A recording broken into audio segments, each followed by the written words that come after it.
Thank you. I always need a hall monitor. Thank you. Welcome to our Pinal County Supervisors meeting. Please silence your cell phones. I see Supervisor Miller's not here, so I don't have to remind him.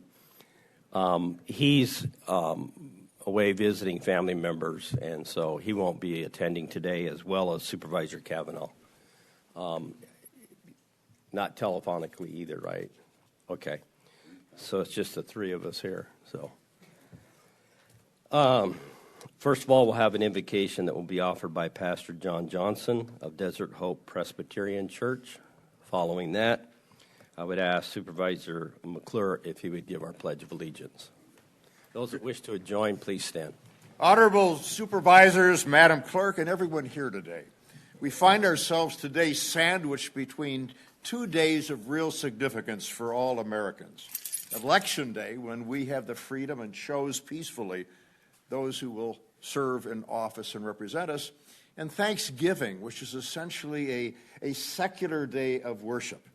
And so as we give thanks today, I want to give thanks to all of those who serve as elected officials, those who serve as employees of the county, but I also want to give thanks to those who diligently work very long hours, counting and tabulating and taking care of the votes. I don't think many people realize what hours these people work. So if you will, if I can express thanks and ask everybody else to feel that same thanks. Let us pray. Oh, Lord our God, as we assemble today as Pinal County, in a little over a week as Americans, we give you thanks for the privileges you have bestowed upon us of liberty and self-government. We ask blessings on those who serve as elected officials, but as well to the many more who serve as employees of Pinal County, whether as deputy sheriffs or office clerks, for each has a role to play and deserves our thanks, and we ask your blessings. Please guide the decisions of those who make them and keep safe those who implement them. And let us seek to live in harmony despite the political differences which elections do not dissolve. Resolving us to recognize that we are children of the same God, the God to whom I pray in Jesus' name. Amen. Amen. Blessings and happy Thanksgiving. Thank you. Please join me in the pledge.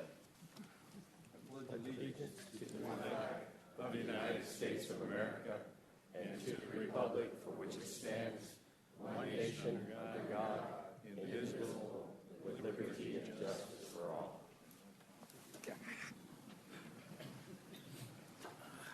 Thank you. We will now begin our Pinal County Board of Supervisors meeting dated November 20th, 2024. To begin with, we'll begin with our county manager's report. Leo?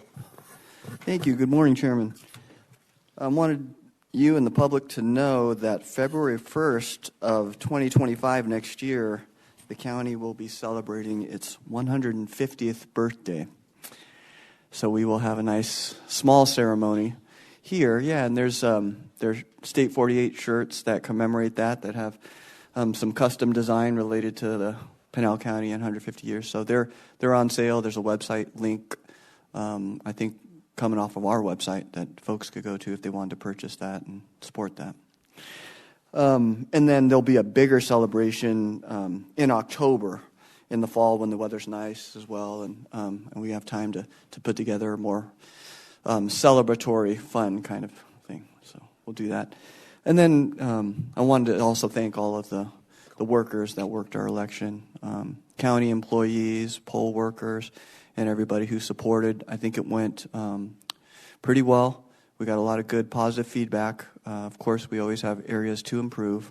One of those specifically noted that, Chairman, you had noted as well, was that there were some busy phone lines when we got a rush of phone calls related to certain issues. And so we're working on that with IT and with support staff to make sure that those phone lines will be open and clear for the next time. And I'm sure that Dana will go into more details. So that's all I have. Thank you, sir. Okay, thank you.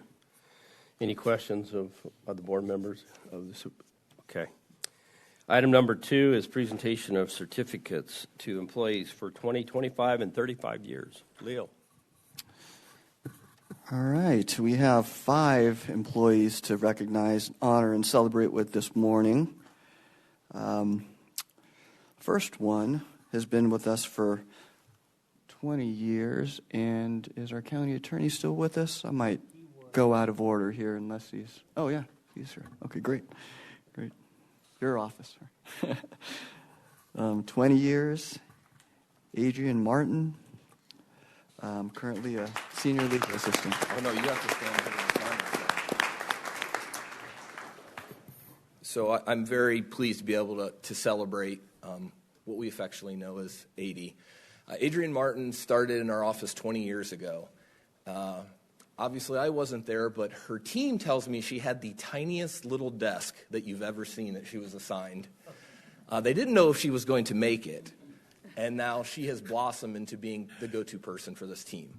What you love to see in the county is, I think they like their job, it's okay, but they love the people they work with. And she's part of our Victim Services Division. And, I mean, they're here celebrating her. They're here to be here.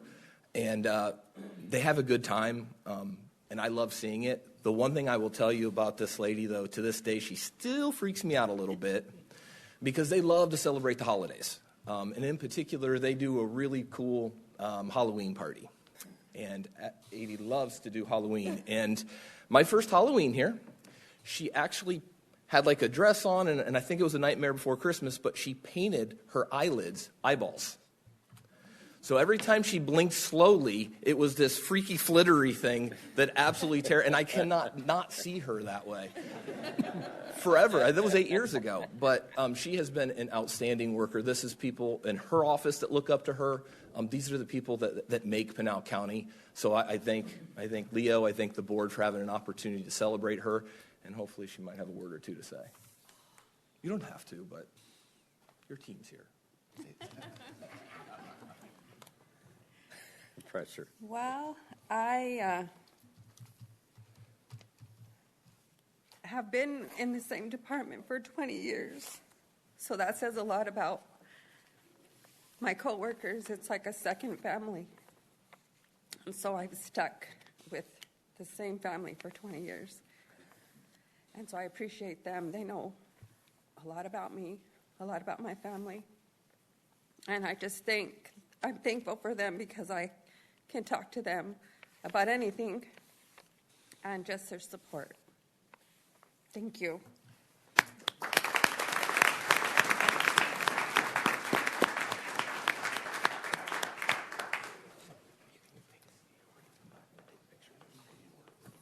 Yeah, make sure they stick around so we can get pictures with them.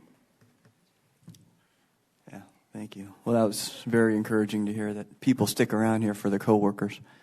That's huge. Yeah. Surely isn't for the election. And we're all going to have those eyeballs next Halloween. We're doing that. That's awesome. Next, we have Chris Villaverde, Development Services. Joe is here. Oh, okay. All right, Todd, we're not doing Joe, or you're Joe right now. Morning, Chairman, board members. Todd Williams, Deputy Director, Community Development with Development Services. Just want to say a few words about Chris. Chris isn't here today, but our building inspectors are vital to the county. And for those that don't know, Pinal County has been one of the fastest growing regions in the state for the past couple of years. We've regularly been number one for almost the past 2 years straight. Only City of Phoenix has kind of exceeded us a couple times. But just want to touch on Chris. He does reside in the town of Superior. He's currently a licensed commercial and residential electrician. He's been a county building inspector for over 20 years. And he currently is the inspection supervisor for the North District inspection staff. He's definitely an outstanding employee and supervisor, and he currently holds 4 commercial inspector certifications and 1 residential certification. And overall, we certainly appreciate Chris. He's certainly well qualified and a great employee, so appreciate the recognition for him here today.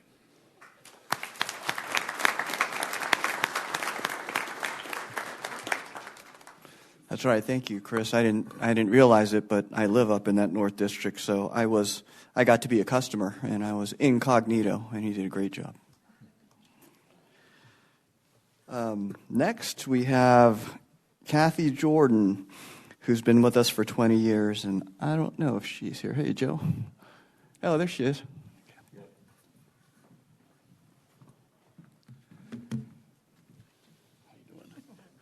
So I'll take this on. I'm glad to have this opportunity to speak a few words about Kathy. Know Kathy for a lot more than 20 years. Known her family since I was a little kid. So I know what kind of person Kathy is, and she's been the same person from day one. She's a very genuine person. What you see is what you get, and she's just so humble. And I think the job that she's in today is a perfect fit for her and her genuine personality. Is that she's one of our admin techs that takes that first phone call from our citizens, and it's a great face that she gives Pinal County. She just has that smile, that warm human being. That's who she is, and it reflects in how she does her business. And at times, I wish I had her patience sometimes. As there are challenges of customers out there, and she's able to calm the situation down. As Leo says, that emotional intelligence on how to handle those situations, it's amazing, and I appreciate what she does. 20 years, I can't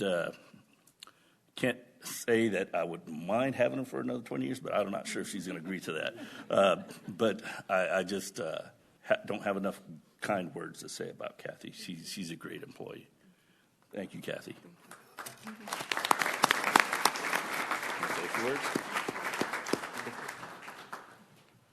I wasn't going to speak, but when I started in 04, same story as her. I started in Public Works, and I loved it, and I stuck with them for 20 years. And the one thing I want to say is that when I started, there was a director named Bob Davis, and he said it's a great day to be alive in Pinal County, and that's how I feel. Yep.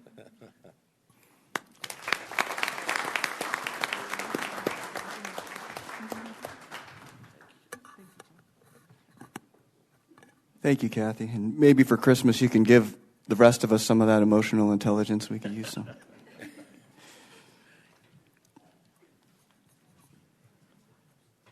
Next we have, and I hope I get this right, Elizabeth Ontiveros. She's been with us 35 years, Juvenile Court Services. Hi.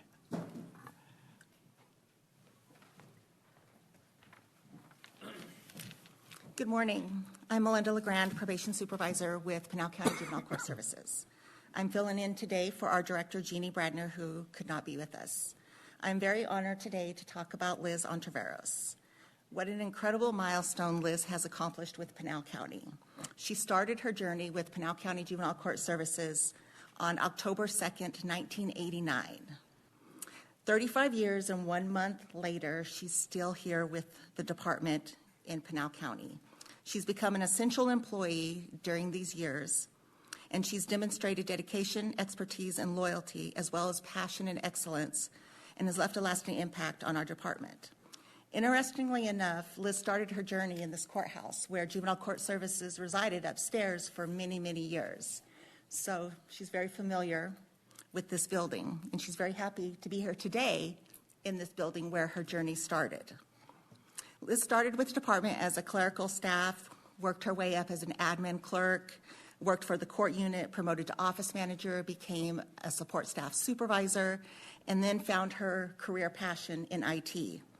She spent over the last 30 years working in the IT department as the county coordinator with Juvenile Court Services, working directly with AOC, and has worked on numerous case management systems throughout the year every time they change and get reintroduced to our department.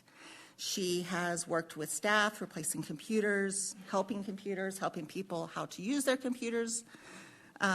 Liz knows something about everything within the department. If you don't know something, everybody says, where's Liz? Let's ask Liz, because Liz knows something about everything within juvenile court services. I'm very honored to be able to be here with Liz. Liz was my very first supervisor and mentor I had with the department 29 years ago when I started. So all these years later, I'm very honored to be able to work alongside her. Liz, you are irreplaceable. Your dedication, loyalty, and expertise has shaped the success of our department, and that cannot be overstated. Thank you, Liz, for everything that you do for us on a daily basis. Your hard work and loyalty and your passion for your work cannot be said, and our appreciation is just so grateful to you. Thank you, and we hope to have you many, many more years.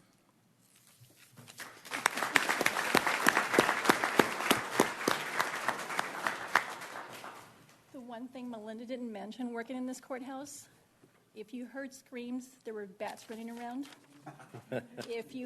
When you walked in the front door early in the morning or when you left, there was skunks. So you had to watch where you walked. But yeah, many screams in this building. Oh, good. Thank you. Thank you, Liz, and welcome back to your home building.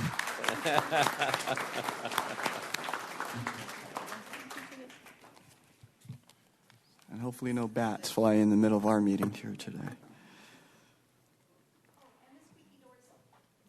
That's right. That's right. Yeah, us current residents do still experience some of both of that. Next, we have Christina Stoltz, the Sheriff's Office. Has been with us for 25 years, Deputy Sheriff, and Lieutenant Teeple is here.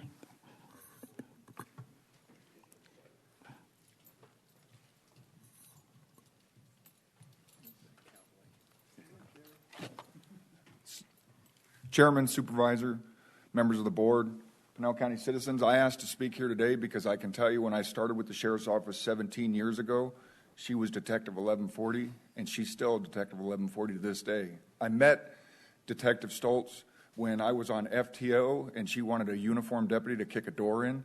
She has never let me forget in the last 17 years. I didn't do a very good job of kicking that door in. But she has done a great job with her dedication to this agency and to the citizens of Pinal County. That door that we kicked in that day was to serve a search warrant on some child abusers, and she successfully prosecuted that case, and she continues to do so to this day. And I appreciate her dedication to the job. She currently works in our jail, investigating jail-related crimes. That's a special skill set that she's developed. And I'm not going to say that old dogs learn new tricks, but I can tell you, for her to have this many years in, she must have started when she was 5 years old. There is a saying, and I'll close with this, there's a saying that it's better to be respected than liked. Christina Stoltz is the rare exception where she's as liked as she is respected. You can tell that by the employees that are here today. If we were going to let every employee come here to support Christina today, we would have had to lock down our jails. And I'm pretty sure the detectives aren't doing anything today because they're all here. Thank you very much.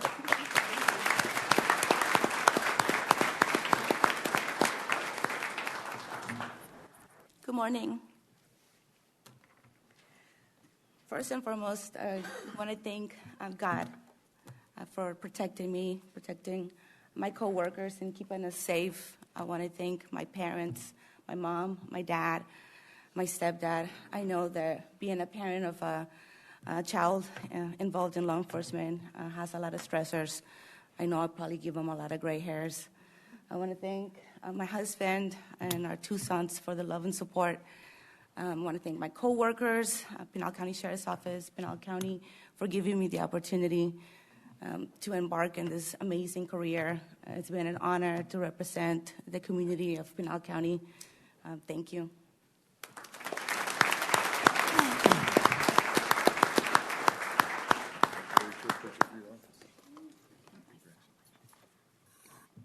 Yeah. You want to say something, young man? Her son really wanted to say something, supervisors. Oh, you bet. I can allow that.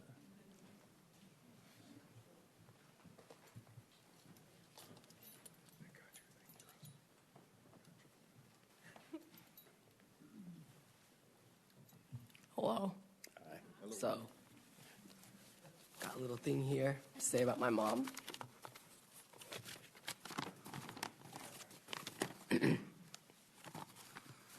hard to believe that my mother has been working in this field for over 25 years, or maybe just 25 years. When I was younger, I never thought about how her job affected my life, at home or in general. She would leave early in the morning and get home at like nearly 7 every night, and I thought this was just something that everyone needed to do. But I now know that so much has changed and affected her here, and I know she didn't get to choose what happened to her. She put in the effort, and she made her own way to get by, despite the many burdens that even those closest to her would put on her. She never got to choose whether she had to leave at the crack of dawn or get home at that very same time. And it hurts me to know that I used to think she was okay with doing it. She was okay with struggling in order to help not only me, but hundreds of people out there. And the worst part is that I always noticed she never got the proper thanks for it. And I really hate how I never gave it to her when she needed it the most. I look back on that and I realize that she's a lot stronger than I thought. She's willing to go out and do whatever dangerous action or undergo whatever dangerous training to protect her family, her town, and even those that have hurt her. I know she keeps her real feelings hidden about what goes on in her job, because if she doesn't, she would have a much bigger emotional burden to face. One she would look to even her closest friends and family to lighten. And even though they don't do enough to take time out of their day to watch a movie or go out shopping or even just talking, she still fights for them. She still makes huge sacrifices, especially for people that have tried to take her job away, because she made a mistake that I know someone else in this room probably has made. A mistake a man could make. That would be a puddle jump for them, but it's a living hell for women, and it was a living hell for this woman. You can't look at someone who works harder than you ever will and say that they bring shame to everything they work for. You can't say that this woman who has protected you maybe once, maybe a few times, or maybe all of your life is a disgrace to the law enforcement field, because she is one of the best things to happen to law enforcement. And if you didn't know that now, you do. That's one thing I want to change for her. Not just from me, but for people who have made so many things hard for her and can't make an effort to show appreciation. I want her family and friends to look upon her milestones and understand that she didn't do it just to get by in her life. She did it for those very people. She has helped many people to solve more than 1,000 cases, and she has helped put away terrible people that don't deserve to see the light of day. I want her coworkers, her best friends, especially her family, to recognize that behind the beautiful smile she puts on her face, there's someone who works harder than possibly any of you. Someone who has overcome extreme poverty and prejudice from such a young age, an age that most of us will be barely learning to walk or barely have been born yet. I want them to cheer her on and give her the appreciation she needs, because we all know she isn't done making people happy and protecting them. So always remember that she is an anchor in all of your lives, and you might not be what you are now without her. Especially me, my brother, my dad, my tias and tios, my grandparents, and so many others. She's made it to this great point in her career, and I implore you to show her that she truly matters. I love you.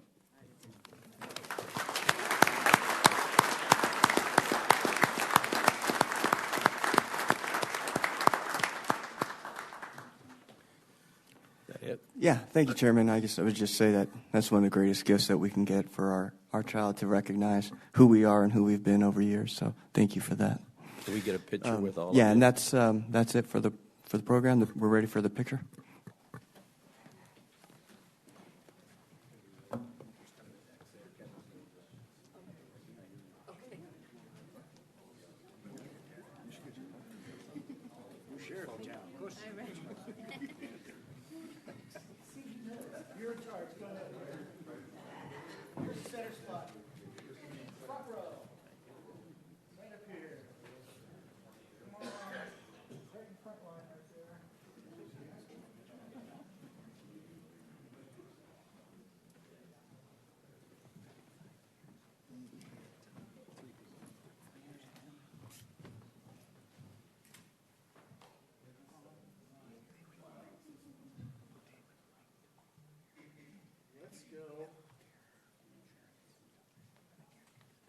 peek over a little bit.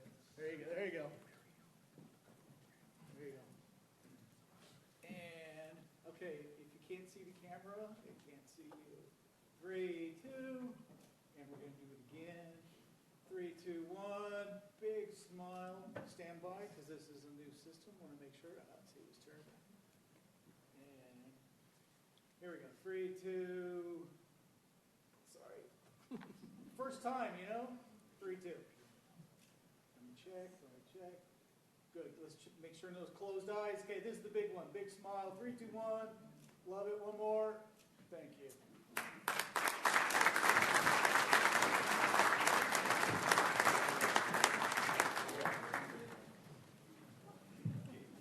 Morning, Joe. Well, thank you. Driving on that new road, very nice. Fun to get. Yeah, it's great.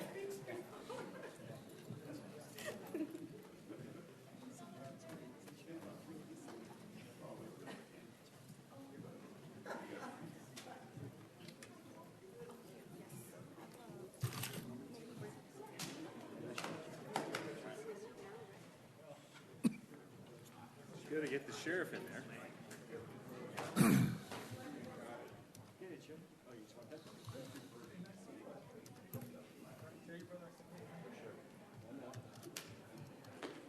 Hey, Sheriff. Get the new sheriff in town.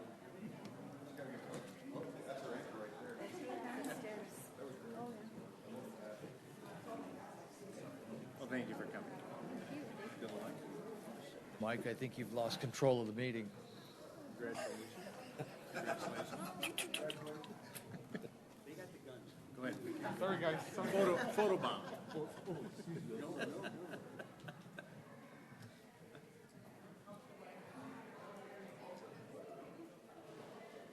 He's got me in the background. You got 4 daughters right there. Yo, congratulations. Thank you. Okay. 4 daughters. Thank you. Hey, Matt, can you shut that? Matt, can we shut those back doors?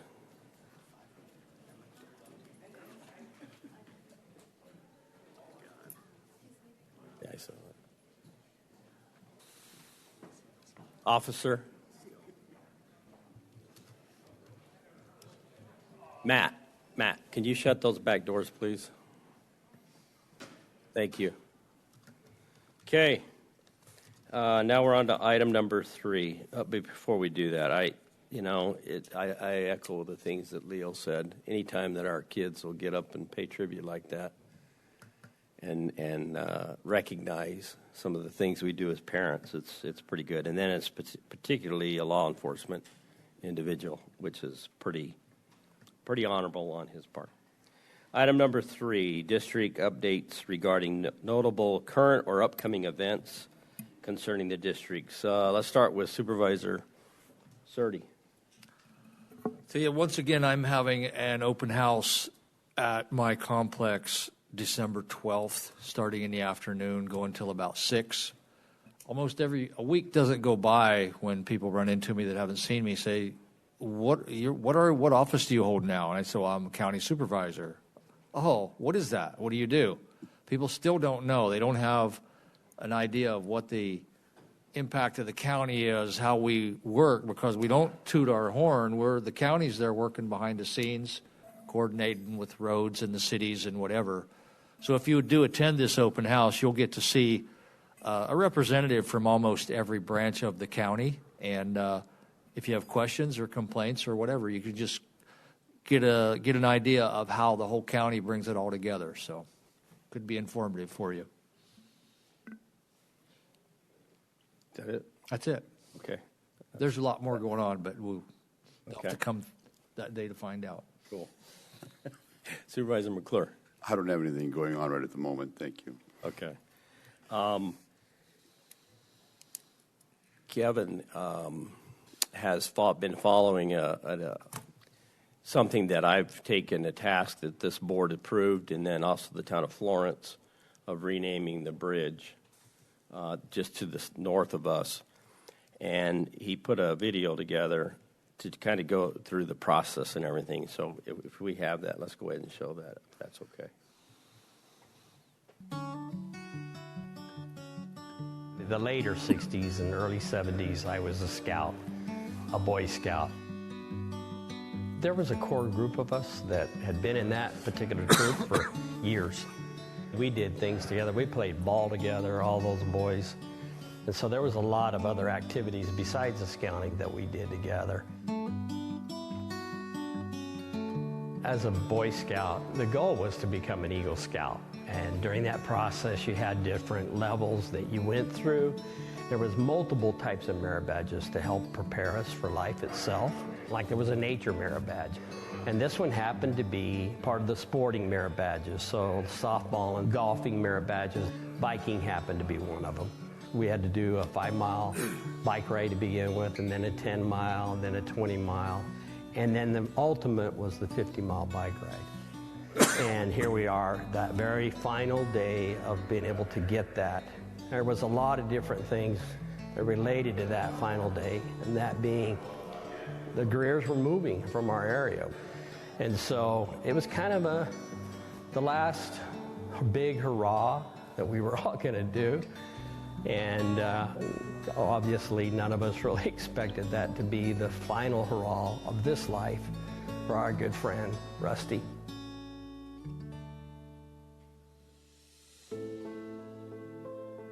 I was 2 years old when the accident happened with my brother Rusty, when he was killed on the bridge north of Florence.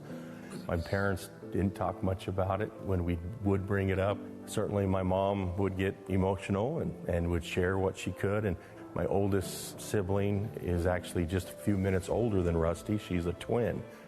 So Tammy was the one that was very affected, being a twin to Rusty. So I would ask her, and she would share a few memories herself. But for the most part, I didn't get a whole lot from family members. I'll admit it was probably 2 to 3 years ago when I had a discussion with Supervisor Mike Goodman with Pinal County that he really shared some more details because he was there on the trip. And that opened up my eyes to a lot of things. 12-year-old young man. You often think his life's been shortened. His life has been taken from him. He'll never experience certain things that this life gives. But I think the real struggle is for those of us that are left here. Biggest of all is his parents. I couldn't even imagine. I've never experienced that. I hope I never experience what it's like to lose a child, especially something so tragic such as that biking accident. I thought, why isn't there something here, dedicated to my brother? Of course, I didn't realize that, it's not that easy. So then, I guess then fast forward to just 3 years ago or so, they were reconstructing the bridge, and I thought, hey, there's something maybe we could do here. Maybe this is the time to name this bridge after my brother. I didn't know the steps, so that's when once again I reached out to Supervisor Goodman for some guidance on that. Then when I started contacting all the other young men that were on that ride, that's whenever things really started to escalate and really begin to go, this is going to have more of an impact than just on Doug's mom and dad. I think one of the biggest things to me was to see the support that we had. There was actually, I think it was 459 in positive remarks toward this effort. Started bringing tears to my eyes to see that support, not only from family, but certainly friends. Doug and I just testified with the renaming board for these bridge and highways. You just never know what's going to happen when you get, 7, 8, 9 people, whatever, together to vote on anything, right? Aye. And I'm glad to say and happy to say that it was approved. And now it will be named the Rusty Greer Memorial Bridge. Okay, I think we're going to get started. So first, I want to recognize my mother, our mother, Gloria Greer. Wave, Mom. I only wish my dad were here today as well. It was April 1st, 1972. 9 of us, we took out with our Scoutmaster. It was a 50-mile bike ride that we had to do to complete that merit badge. As we were coming on this last little jot here, we saw a station wagon come around us. And in the back of the station wagon was Rick Nelson. We didn't know. We were waving him down. We wanted to ride. But they just kept going forward. And Rick had Rusty in his lap and holding him to the hospital. That was really, for me personally, my first real experience of losing somebody that you were so close to.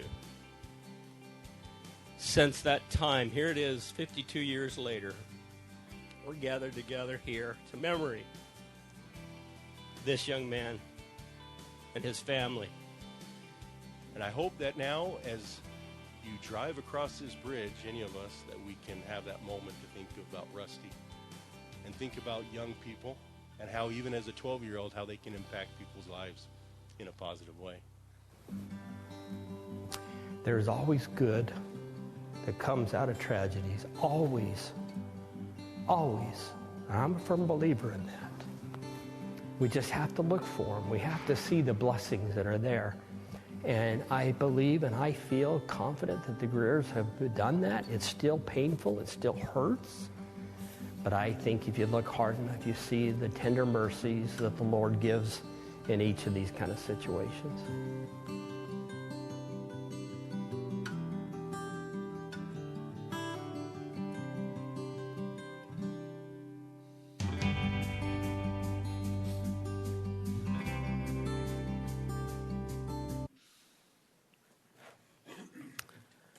Wow. Thank you. Thank you to my fellow board members and to the town and all those others that joined in the effort to see this through. So we'll go on now to item number 4. This is a discussion, approval, disapproval of the canvass of election results from November 5th, 2024. Ms. Lewis. Good morning, Chairman Goodman, Vice Chair McClure, members of the board, Dana Lewis, Pinal County Recorder. It is a good morning.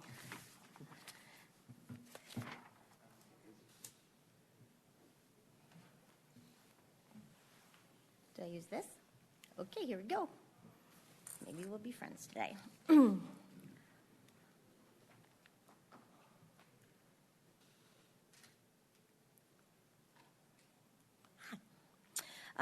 So the general election canvass is required to have many parts that we have presented to you in over 1,100 pages. It is required per the Arizona Revised Statute, Title 16, Article 11, and of course the Elections Procedure Manual to include the Statement of Votes Cast, the cumulative official final report, official write-in report, post-canvass reports that include provisional ballots, accessibility to the polls, voter education, early voting, poll workers, and we are also required to put in the political party hand count audit. And before any election, it is important that we do identify the fact that we do accuracy tests, and they're completed to verify the tabulation of all of our equipment to ensure the correct and accurate programming and that ballots are tabulated correctly. This was recently brought up in some emails that we received from people who don't understand some of our processes. So again, this happens right before an election, and then we do a post-LNA that is attended by the party representatives. And then after that, we also complete a hand count audit for ours. It was the Saturday after the election. I would like to take a moment to thank Belinda Rodriguez and Lisa Sainer. Their presence in our spaces during the general election, during early voting, tabulation, our LNAs, and then, of course, afterwards as we were doing post-election procedures, was really great, and that relationship needs to be recognized. We'll be sad, of course, to see them go, but do want to acknowledge that we are looking forward to a relationship with the incoming party chairs. This is what one of the main pages of our election canvas looks like. I always put this here because this is pretty much the meat and potatoes of a canvas. It shows, of course, that we have 109 precincts, that all precincts were reporting on Election Day, that how many registered voters we had active going into this election, how many ballots were cast, how many were Election Day ballots, and how many were early ballots, and then, of course, provisional ballots. We like to take all of those 1,100 pages and then put them forth to the members of the public and the Board of Supervisors so that they can be digested, and then also look at historical information from the county. So if you notice that, of course, turnout has increased, and we're comparing primaries and general elections here. One of the things that we thought was interesting is during the November 2020 presidential election, we had 74.86% turnout, and we saw a repeat of that percentage for the 2024 general election. However, it is also important to know, which you'll see on the next slide, that in 2020, we had 186,319 voters turn out. For this election, it was 211,595. So even though the percentage was the same, the actual votes cast was higher. This is a question that comes up very many times after our election. Well, you know, who turned out? What did that look like? So our wonderful elections department staff and data person likes to throw it together in graphs. So this is where you can see where our turnout was in bipartisanship.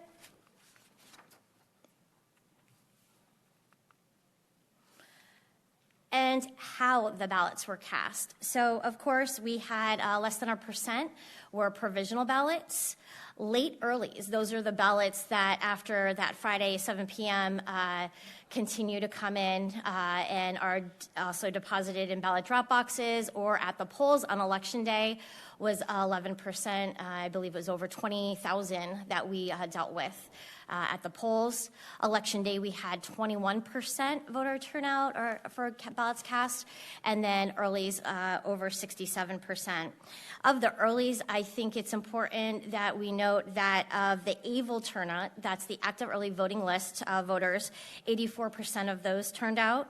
We had 157 Fed voters, and then 64% of our UOCAVA voters turned out with a number of 578. When you see numbers like this, when you're talking about a county the size of Pinal with over 300,000 registrants, and that is a precinct-based vote model, it's really important to recognize the fact that poll workers and staff at satellite offices did not exceed the 30-minute wait time at any of our locations. Yes, call volume was high. Yes, we saw people who were accomplishing in-person early voting with lines out the doors, and we're not required by law to meet that minimum, that wait time. However, we strive to always accommodate, and no person waited in line for more than 30 minutes. How do we accomplish that? We manage that looking at how many people voted early and then how many people were expecting to turn out at the polls, and knowing that we could have higher turnout being a general presidential election. We then ensure we have additional e-poll books at those locations where we are anticipating higher turnout. We have additionals ready for deployment, and then also make sure that there are additional voting booths at those locations. Early ballots, again, when you've got over 67% of your voter turnout is with earlies, it's important to be looking at those numbers, not only for this election, past elections, but also for going forward. When we talk about the 5 satellite offices that conduct in-person early voting in Pinal County, Apache Junction, Teresa and her team, Santan Valley, Tracy and her team, Maricopa, Mel and her team, Casa Grande, Alina and her team, the Votes Building, Nikki and her team. They managed, in those 3 weeks or more, over 16,000 people, and we're able to keep those lines flowing. And what's really great is that the excitement and the happiness, and that anybody who had questions, you have full-time employees that are able to handle those situations right then and there. So again, for our early voting department, voter registration, AVID, and our satellite offices, big kudos to manage those amount of numbers. Mr. Chair, may I ask a Yes, go ahead. real quick question, Dana, on the ballots issued? Email, 659, what is that? Those are your UCAVA ballots, Okay, sir. okay, just to make sure, okay. Great question. So you'll see rejected total here. People don't always understand what rejected ballots are. These are reports that you'll see on voter history or early ballot reports. I think it's important, especially after an election when people are out there trying to assist us, for people to understand exactly what a rejected ballot is. These could be ones that need to be cured. Cured ballots include reaching out to a voter because a ballot was missing from the envelope, or during early voting they did not sign their affidavit, or maybe their ballot affidavit signature did not match. We have the ability to cure those, but there are ones that we can't cure and you don't cure. So for the United States Postal Service undeliverable, you'll see that that's a higher number. This is what it looks like in graphs. That's always going to be high. However, but this is lower than we've seen in previous elections, which again, kudos to the voter registration and AVID teams, Holly Robinson, Nikki Gillespie. The more that this goes down, it shows you how involved our teams are with maintaining our voter registration database. So it's a really heavy task. And the fact that this now starts the NVRA process for voters going forward, so that they understand that there is something happening with their ballot, and that's why they didn't get it. Provisional ballot statistics. When we saw that less than 1% of ballots cast during this election were provisional ballots, people ask what this looks like. Again, provisional ballots have gone down over the last 6 years. Why is this important? Well, we brought on e-poll books. The mass amount of communications that we do with voters in Pinal County has also assisted us in bringing down provisional ballots. And of course, people want to understand why we reject provisional ballots. We don't just get to say, no, it doesn't count. We have to follow the law. And again, in Arizona, we do not have same-day voter registration. People are required to be registered to vote 29 days prior to an election. But if they've moved here from another county, or if they've moved here from another state, maybe they missed some of those communications. And so when we're dealing with about 76% of voters that cast a provisional ballot and those not counting, it's for those reasons. They were not registered in this county. We did have 17% that went to the wrong precinct. I will say that I think it's important to caveat that number with the fact that even though 17% chose not to go to the correct voting location, precinct-based voting location, there were hundreds that were redirected and did go to their correct voting location. Communications are important in elections, and the amount of information that we need to get out to the masses is quite a heavy lift. Martha Alvarado is our voter outreach program coordinator, and she assists with the special election boards and the management of that program, and also with a lot of our additional voter education outreach events. She did over 49 special election boards. That's the most we've ever had in Pinal County. And what does that look like? That's going out to the jails. People are sitting out of speeding ticket. They still have the right to cast that ballot. People on election day had been hospitalized and weren't going to get to the polls. We deployed teams out so that they could cast their ballot. People who are in assisted living facilities and don't understand active early voting lists, we were able to get them ballots with bipartisan teams and assistance from our political parties. Our social media presence, just with the county comms alone, we had over 351 direct posts to Pinal Votes that were then amplified with other county social media sites. We had created 13 different YouTube voter education videos. There's 7 international interviews, 4 national, 6 local, 10 scheduled tours of Pinal Votes. But because there's so much busyness in the new votes facility, there were people who had heard or seen one of these interviews or newscasts and showed up, and they didn't know about our Tuesday tours. And with no uncertainty, any member of the staff would step up to the plate and walk them through what the viewing area looks like and what we do to secure the ballot and create integrity in our processes. So kudos to Garrett and Yasmin and Taylor and Lucia, who stepped up to take on those tasks and walk voters through our processes. Of the 29 voter education and outreach events, to include voter registration drives, town halls, school outreach events in our Indian communities. We did have one voter education working group meeting. Everybody was busy, so we canceled two clerk association meetings, and then, of course, 3 times that I got to get up here in front of the Board of Supervisors to talk about all of the education and outreach that we were doing with the elections process. That culminates in 400 times Pinal County in elections have been mentioned in the news, 16 on TV, over 41 on radio, 135 in print and digital. And this drives them all back to the trusted source of our website and socials. The impressions for this are in the hundreds of thousands, Pinal County. So again, thank you to our communications teams and our PR representatives. Poll worker training. Poll worker training in the past, we had some spots that we identified as a team we could do better at. So we had 6 full-time certified election officials review manuals, handouts, the inspector memos. We had 2 election cycle temps and 2 fellows that also were part of this process. And we even brought on a contractor to look at what our training modules look like and how we can fine-tune them. We had 36 training sessions at 9 different locations. They're each about 3 hours long. Plus, poll workers were required to attend or to accomplish 7 online learning modules.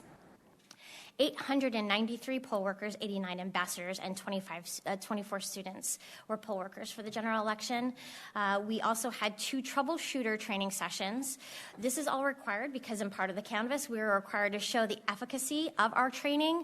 And we also manage that and review it through our surveys, our feedback sessions with the ambassadors, political observer reports, and again, auditing of our processes and post-election hot washes. We have received thus far 582 poll workers have responded to our feedback surveys. 845 voters have responded to exit interviews, and over 100 political observers have sent us notes about best practices, things they liked, things they didn't, and how they think that they can help us improve. Troubleshooters are a huge part of this process. Thank you to Ray, Joe, the facilities and public works teams for being such a huge part of this. We had 54 troubleshooters and 27 bipartisan teams that covered 94 polling locations on Election Day. We also brought on 6 runners. Those are the people that if we had to ensure the deployment of additional ballot boxes or e-poll books or voter booths, they were there at the ready. We utilized 7 box trucks, had an additional for backup. This is what we use the days before the election to deliver all of the equipment and then go back the Wednesday after the election and pick up the express votes and all of the equipment that we use. Additionally, 33 vehicles are used by the troubleshooting teams on Election Day and through our staff. This map shows you the area that the runners and troubleshooters cover. I would say that the communication between Public Works and our team is probably better than it's ever been. Again, we sat down, we did the hard work, we understood them and what their needs were better, and were able to work in their wheelhouse. So they said these are their spaces. So of course, having runners in these spaces and then troubleshooters who are used to their home base meant for success of relay of information back to us in an expeditious manner, and then success again for the troubleshooters as a whole. Communications. I would like to, again, we have to recognize the people who make this go. the Office of Emergency Management, Information Technology, Fleet, when one of those box trucks has a little service light comes on, they like stop everything and work on us for that moment. Public Works and Facilities, Nick, Joe, they pull out the stops for us on Election Day and leading up to it. The Sheriff's Office, to know that they've worked not only to ensure that with Office of Emergency Management that our people receive Narcan training and the ability to identify suspicious substances, but then every time, you know, a call comes in, an email, a threat, they are there on the ready. And so when they show up to support our poll workers and our election employees, it's a little hard not to feel safe. So thank you for that. Of course, communications, we wouldn't have those amazing stats when it comes to voter impression if it wasn't for our communications and county management. What they do to help us with the ambassador program and messaging, also top-notch. We have created the Informed Command Structure organizational charts. This is, you know, all because of the Threat Liaison Office and Office of Emergency Management, understanding how information needs to flow up and then, of course, laterally, but making sure everybody stays in their lane and that there's nobody freelancing and going outside of the chain of command for anything. They did this with bi-monthly election preparation meetings. They also assisted us with our resource allocations, whether it be light poles, fleet vehicles, spaces. Also with emergency preparedness, they were with us when we did our tabletop exercises and we're planning for future ones. And they also liaison with threats with the state and federal departments. Of course, technical support from Robert Stanley and his crew. And when Manager Liu spoke earlier about call volumes, again, Pinal County is growing so fast. The voter registration team that we know and can definitely capitalize numbers on fielded over 1,857 calls in a 12-hour period. The poll worker hotline, 435, and Citizen Contact Center, 385. So identifying this flow of information, we'll be working with the communications team, Taylor Ullerton, James Daniels in the future to assist, have the call center take that tree and flip it upside down so they're starting the calls there and then we field them out. The other thing is our couriers for the early voting team with Sherry. They were sitting there watching those drop-off cameras and watching foot traffic to ensure that if we needed to do an additional route out to go get those late early ballots, that we could accomplish that. We also did huge communications every few hours from the command center to ensure that our stakeholders, you, county management, and the political parties were aware of everything that was going on, where we were at with voter turnout numbers, and in the event we had to deploy additional ballot drop boxes, what that was going to look like, and have those feedbacks real time on Election Day.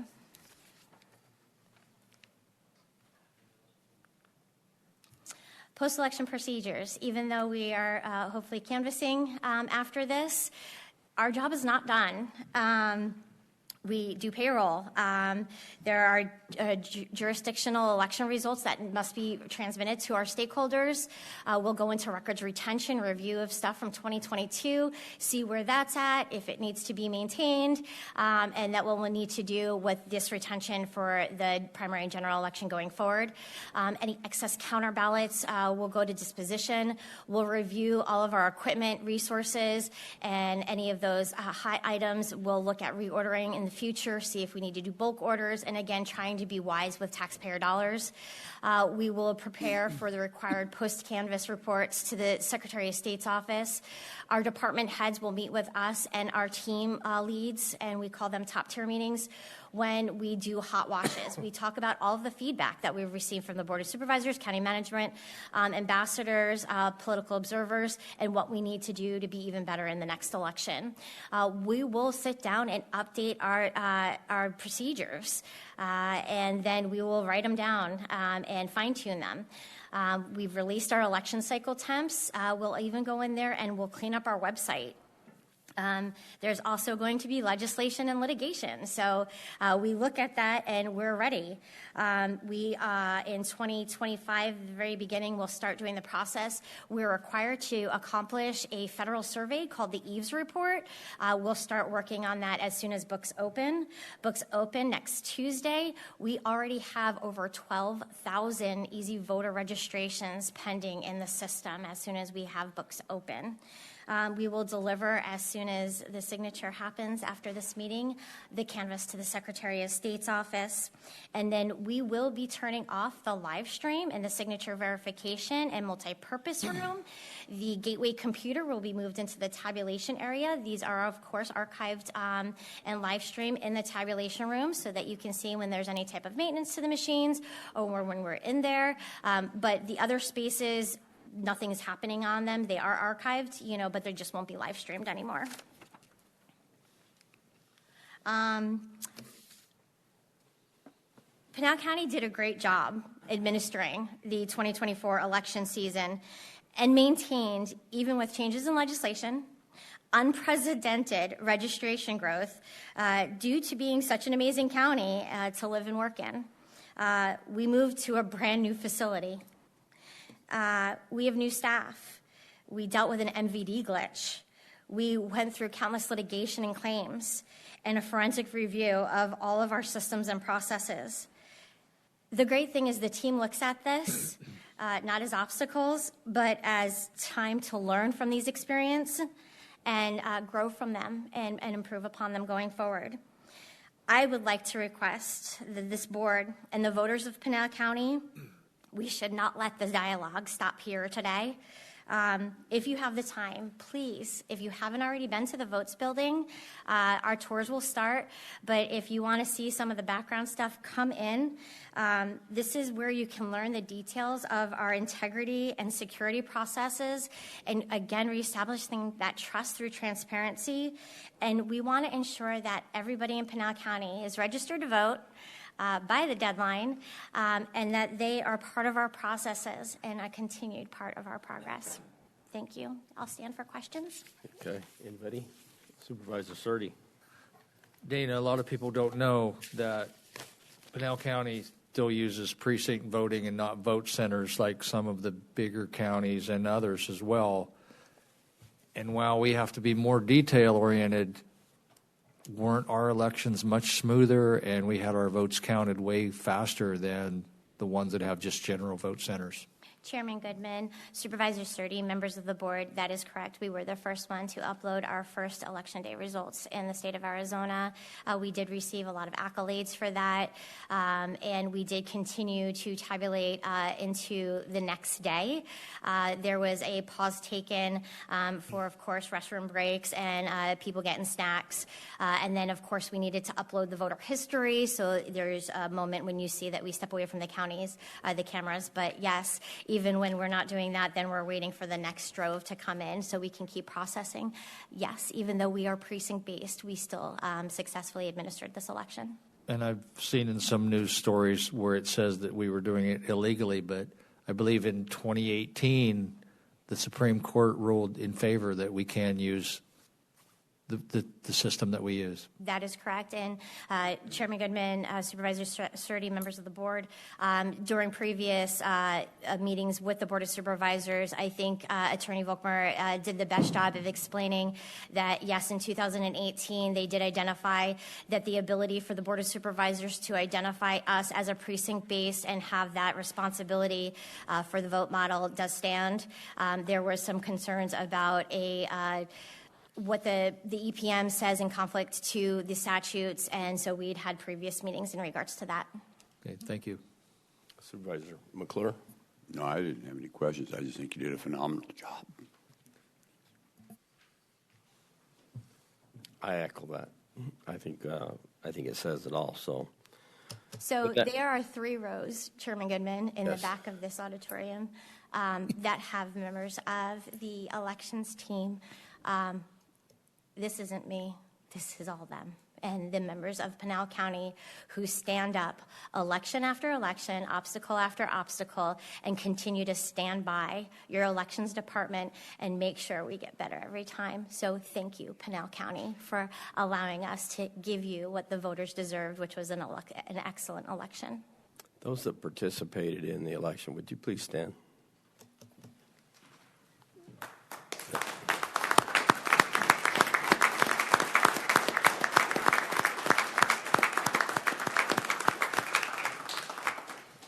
Thank you. I think it's important that we recognize those individuals as well as the volunteers. Or the ones that are currently in the office watching on live stream because we had conflicting meetings with the Secretary of State. So we can say, hi, Mom. absolutely. Okay. All right, hey, thank you. Oh, we need a motion moving forward. Mr. Chair, I move we approve the canvas as presented. We have and we have a second. All in favor, say aye. Aye. Any opposed? It's unanimous. Thank you, gentlemen. Okay, item number 5 is our purchasing division report. Angeline.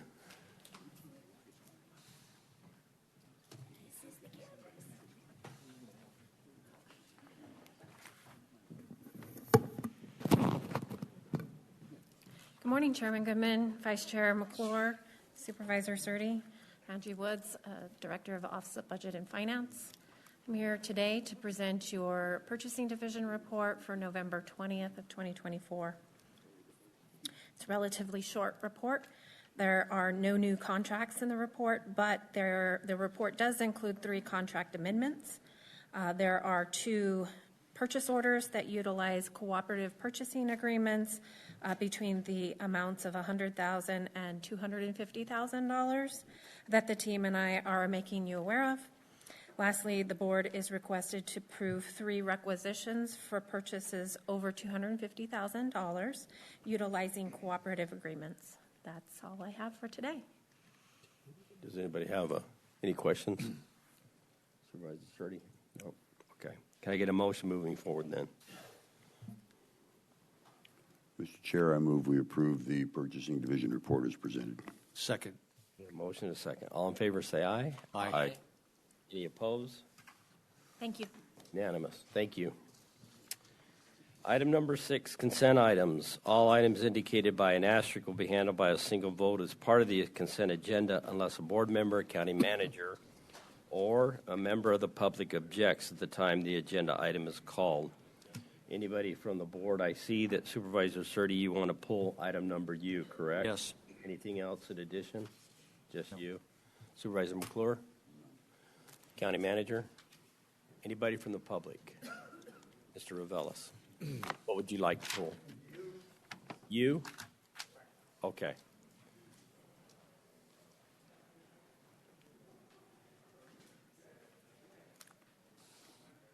Did he say you also? Yes, he did. So we'll let you have your questions whenever.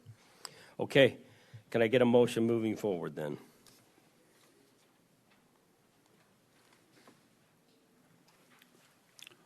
I'll be the vocal one. Mr. Chair, I move that we approve items A through V minus U, the consent agenda. Second. We have a second. All in favor say aye. Aye. Any opposed? It's unanimous. Okay, Supervisor Surdy. Yeah, I asked that this be pulled because it is the way our districts lie and the way they're made up. Districts 5 and 4 are very rugged, very remote. There's a great need for the range deputy program. Districts 3 and 1 struggle with smuggling, so even more reason to have officers that can get off-road, get back in there where the actual problems are, where the help is needed. And while this grant is not directly tied to that, I just want to bring awareness to the range deputies and how we need to, shift as much into this as possible and possibly even add more range deputies. And then we've got another thing looming coming, with used to have a group called Open Space and Trails, which is now open spaces, parks, and trails, because we are developing a whole park system. We're going to be needing actual park rangers, and I want us to be thinking about when we do start hiring park rangers, will they be independent through the park system, or will they be associated with PCSO to be more law enforcement, because they are remote and it can be dangerous out there. So I was going to have possibly either Matt Thomas or Ross Teeple address this and their thoughts on it. And then Mr. Revelis, get your chance to quiz them as well. Or do we want to hear from him first? Why don't we, Mr. Revelis, if you'll come up and just have your questions, and then that way they can answer and go through all of it.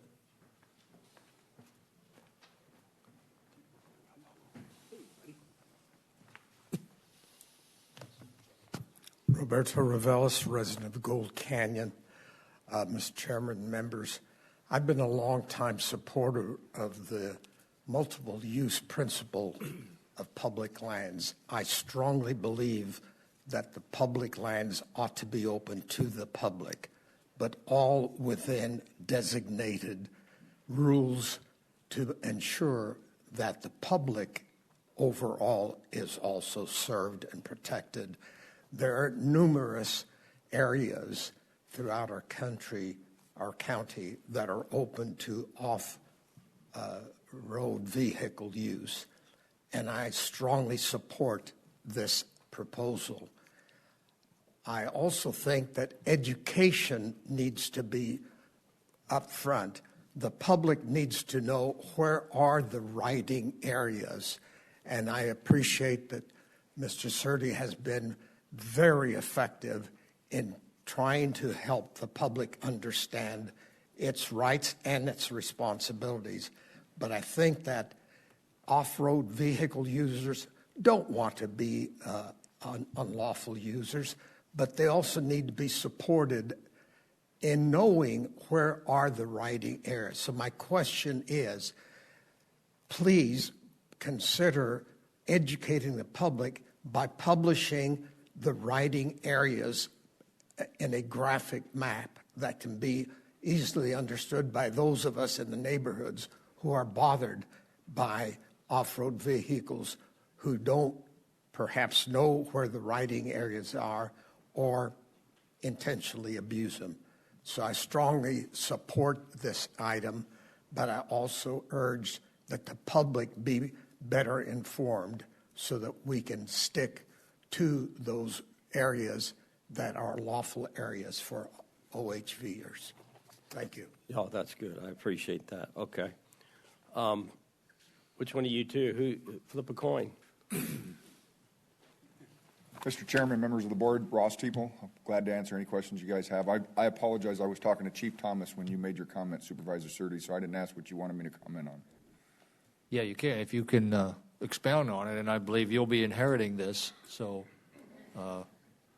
Yes, sir. I would like to see make this as effective as we had. And just like Mr. Revelis just said, the reason why communities develop skate parks is to give kids a place to skate so they don't skate all over the sidewalks. And it's the same way with off-road vehicles. Let them go here, but don't go here. It's too pristine. You're going to damage it. And then also the whole range deputy program, how they could be transitioning into park rangers as well as we get park system and more of these recreation areas going. So you look at all the other agencies, Tonto Forest, and they all have rangers and off-road capabilities except state land, which still needs to do that with their 9 million acres. We've been begging them to take care of their own land. So that's what I just wanted to raise awareness to this as we're doing. Yes, sir. And, Mr. Chairman, Supervisor Surdy, members of the board, Pinal County citizens, to address Mr. Revelis directly, we would be more than happy to work with GIS to create a mapping system so we can provide the information to the general public. As a general rule, the Pinal County Sheriff's Office prefers our traffic interactions to be informative and not punitive. if the only way that we can convince the driving public is for them to go in front of a judge, then we will do that. But most of our range deputies' interactions are warnings and providing the information where's the proper places to ride and the proper places don't. I'm not inheriting the range deputies. I'm expanding the range deputies. I think they're vitally important, and I want to expand them and to add to them. There are areas of Pinal County that are greatly underserved. Tomorrow we're meeting with the ranchers in northern Camino Real, which is the western part of Kearney. As of right now, to reach those ranching locations, you have to come from Florence, down Florence-Kelvin Highway, or you have to come from Dudleyville. And so we're meeting with the ranchers tomorrow, and we've entered into an agreement with them, and they're giving us keys to the ranchers' bridge so the side-by-side range deputies can cross that bridge and patrol that rural area more frequently. So those are the type of examples that I want to continue with the range deputies on, dealing with, even in Chairman Goodman's district, if you just looked at the latest news story where it shows where the citizens want to incorporate Santan Valley, in the middle of that is state trust land, which is still vitally important to be patrolled upon, as evidenced by the most recent murder that occurred in there. And down there at Kearney, I think there was a push to lock that road up, but that's where hundreds and hundreds of people recreate over there. So we don't want to lock it up. We want to have people to encourage them to play correctly. Yes, sir. And it was quite honestly a logistic issue because of the fact that our range deputies have to drive fast side by side so they can respond to emergencies quickly, and also so they can pursue individuals that are committing illegal acts. Those fast side by sides consume a lot of gasoline. So if you imagine that to get to that area, you have to get gas in Oracle and drive all the way up to that remote area, or you have to get gas in Florence and drive all the way to that remote area. There's a gas pump in Kearney. So what this facilitates is the deputies can get gas in Kearney and have better patrols in the area, not just more frequent, because driving there just to have to turn around to drive back before you run out of gas isn't helping anyone, except for the oil companies. Okay. Does that answer, does that help? Basically, yeah. Like I said, I want to raise awareness, and okay. If Chief Thomas has any different thoughts, or I know you know the ins and outs more than anyone. Chairman, board members, Chief Thomas, or Matt Thomas, Chief Deputy for the Pinal County Sheriff's Office. Just following what Sheriff-elect Teeple told you about our range deputies, we currently do have some. You guys have been very supportive in that program. And we are we're closing our gap on vacancies, and as we do that, we're looking to expand that program more as Sheriff-elect Teeple takes over as Sheriff Teeple in January, and bolster that because we know we have multiple areas that we need to cover that we currently use 2 guys essentially for a county of 5,400 square miles, and that becomes less than effective at times. And for this in particular, as Supervisor Surdy knows, for that area, the Gold Canyon area where Mr. Rubelis is from, and he deals with this problem, the range deputies that deal with people out there, it is education first, citation last kind of thing, because we know that we have an influx of people that are not from that area that come in to use it to recreate, which we enjoy because we enjoy those taxes when they spend their money here. And as they come in, a lot of times they just don't know the rules. And so we try to provide that education. But that is a great idea, the mapping. And for us, that can be something that we promote on our social media. It can be something that we provide our range deputies working with GIS to kind of show. And it's as simple as a pamphlet handout that we can give our public so that we get better compliance. And then the residents of that area don't have all the issues that they have as well. I know we don't have like a true posse program anymore, but we do have cops, citizens on patrol, yes, sir, which have vehicles that look like PCSO vehicles. Yes, sir. How about possibly having cops in side-by-sides and ATVs? Because if you're in a remote area, you're looking for help, there's somebody over there. Just having them out there this time of year, and this isn't a dangerous time of year at all times. So possibly expand the COPS program as well. And if no one knows about that, is there any place on our site where you can research that and how to become one? Yes, sir. For volunteers, we have our COPs program, and So we have COPs and we have posse, and posse has a little more as far as duties and responsibilities than the COPs do. But the COPs are some of our most valuable volunteers, as they do have, a lot of them are retired, quite frankly, and they have the time to go out and be our eyes and ears. And for this particular problem, it could be good. Side by sides, I don't know that that age group is going to want to jump in side by sides, but we can definitely explore that. These guys are in that age group. I'm in. It's tenured, right? Yeah. So yeah, we'll look at all possibilities with the resources we have, and then park rangers in the future. Obviously, I think that's going to be a thing, because as we build more areas of recreation for the county, there may be a need for that, and then then we talk about creating another a position to deal with that specifically. And also events. I mean, like when the Lost Dutchman Marathon happens, you'll see people that look like police officers, but they're the auxiliary police of AJ. Correct. So Country Thunder, things like that, instead of just having a sworn officer, having these volunteers out there, it would greatly relieve a lot of problems. And we're also working on another thing. We did a ride-along yesterday with one of the range officers, because not long ago, all of Highway 60 was shut down for 8 to 12 hours, both directions. And we're looking for alternative routes on how to take people around. And if another situation like that happens, we might rely on citizens on patrol to help direct traffic and how to get people out from one place to another. So Correct. A lot of things on the table, and we are trying to make things better. Yeah, absolutely. And you and I had discussed that particular problem and some of the workarounds, and if the state would get 24 punched through, that would help. And then, yeah, we're growing. So we're feeling the growing pains of a fast-growing county, but we at the Sheriff's Office are doing what we can to keep up with that. Thank you. Yes, sir. Okay, thank you.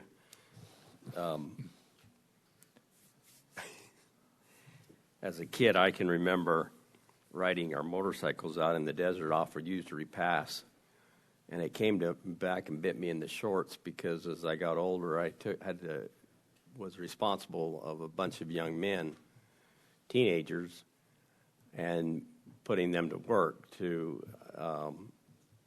community involvement, give back to the community. And one of the projects we would do, we'd actually went on the trails that we tore up and replant the cactus and things of that nature. That might be something that if somebody that's doing something illegal, that might be an answer. We can talk to our judges about that. Maybe we can. Okay.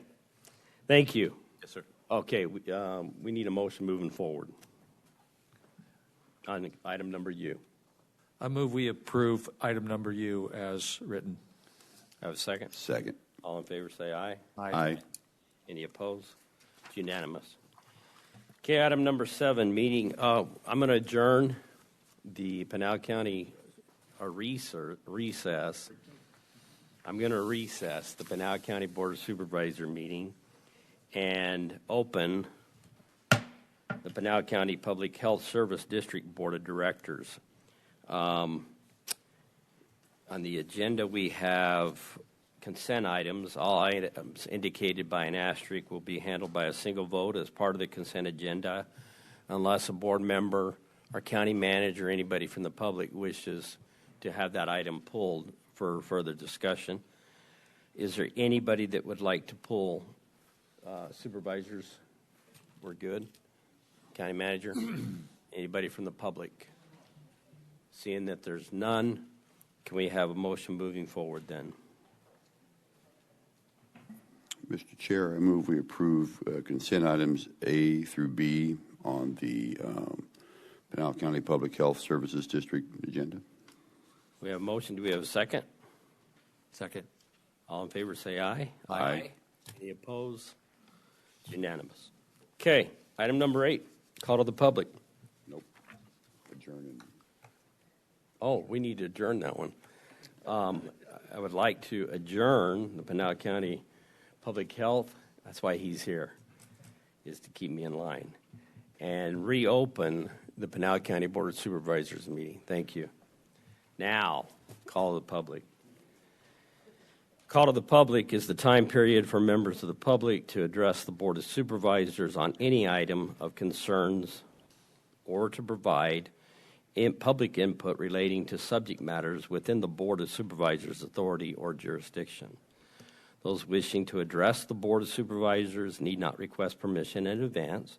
Action taken as a result of public comment will be limited to directing our staff to study the matter or scheduling the matter for further consideration and decision at a later date.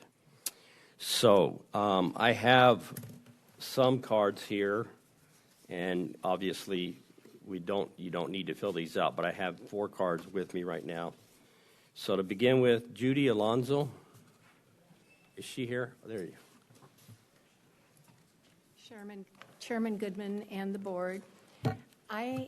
Judy Alonso, Casa Grande. I've worked the last 2 elections at 2 different precincts, and I agree it is extremely important for us to keep precinct voting.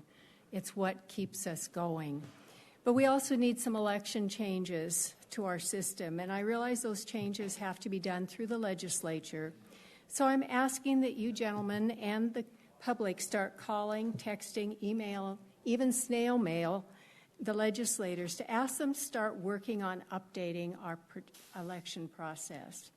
Number 1, make Election Day a state holiday. Schools would be closed. We would have all the space that the election department needs for precinct voting. Number 2, 28 days is ridiculously long. We could cut that in half as a starting point. 3, having worked the elections, I think having people submit mail-in ballots on Election Day is totally not good. I think that they should be required to be submitted 4 to 5 days before the election. But most important is hand counting the Election Day ballots at the precinct before they're transported to the election center. I work with a group that's been teaching a hand counting system to anyone interested all over the county. The system is fast, efficient, safe, and very transparent. If we had hand counted the Election Day ballots at the precincts before they were sent to the election department, we would have been done by midnight, and the public would have felt much more secure about the election rather than taking more than 24 hours to count those Election Day ballots. You can say every day, all day, our elections are safe, secure, and accurate, but if it's not the public's experience or perception, it means nothing. While my ballot experience was not on Election Day, I will tell you, because I was working on Election Day, I voted in person early at the Casa Grande Recorder's Office on October 18th. I checked my ballot a few days later, and it showed accepted and sent to tabulation. On Friday, November 8th, I got a call that said I needed to cure my signature. I said I voted in person. And he said, I better check and make sure my ballot was out there because I was on the list of questionable signatures. I checked, and again, it showed that I'd voted on October 18th, and it was accepted and sent to tabulation. Was that true, or was my ballot sitting out there not counted because of a questionable signature when I'd signed it in front of the clerk at the recorder's office? I don't know. I know that another person had the same thing happen. I'm just asking that Pinal County could be in the forefront of election integrity and that is not vote centers or more machines, but hand counting at the precinct level. Thank you. Okay, Mo, did I get that right? I believe he might have left. Melmood? He's gone? Okay. And the last card I have is Barry McCain.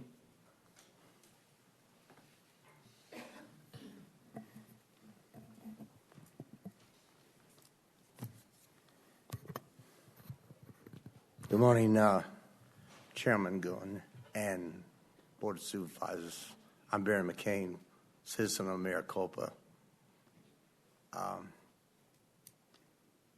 like to thank everyone that spoke before me, because 20 years of the United States Navy, beginning from race right off the coast of Vietnam up to filming in a Top Gun, to many missions that only the President of the United States or the Pentagon knew about. You guys have saved my life.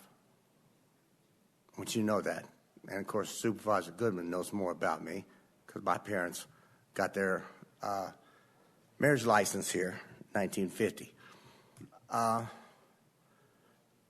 The pastor, he alluded to it. We have Thanksgiving coming up. Now, I've said it, 20 years the United States Navy came down to a medical person sticking a syringe in me, and I woke up half an hour late because my heart almost exploded, service to God and country. Now, I've been at the Capitol since 2005, here since 2012, and missed maybe 5 minutes. But I want you to know, we got Thanksgiving coming up here. We need to learn how to be thankful. I see people pointing the finger at each other. Like I've said before, we need to learn to work as Americans to make this Voting Rights Act happen. Now let me get to what I didn't plan on saying it, but the pastor, it's very important. We should be thankful for what we have. But I wanted to make sure that you knew about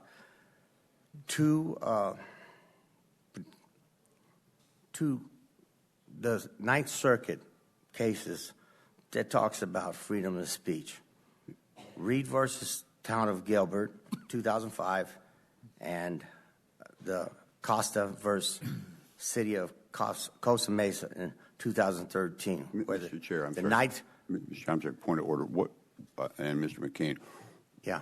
what here is in the purview of the Board of But Supervisors? this is, I didn't plan on the other thing, but this, I wanted to make sure these cases has to do with freedom of speech.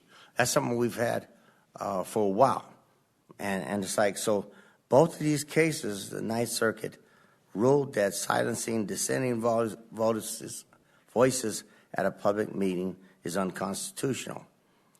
Public officials do not get to pick and choose whose voices are allowed in this chamber.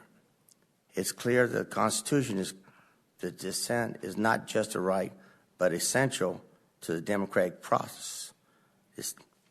And that's what I wanted you to know about, just to help you, because you've helped me so much. Thank you. Thank you, Mr. McCain. Okay, that's all the cards I have. Is there anybody else that would like to?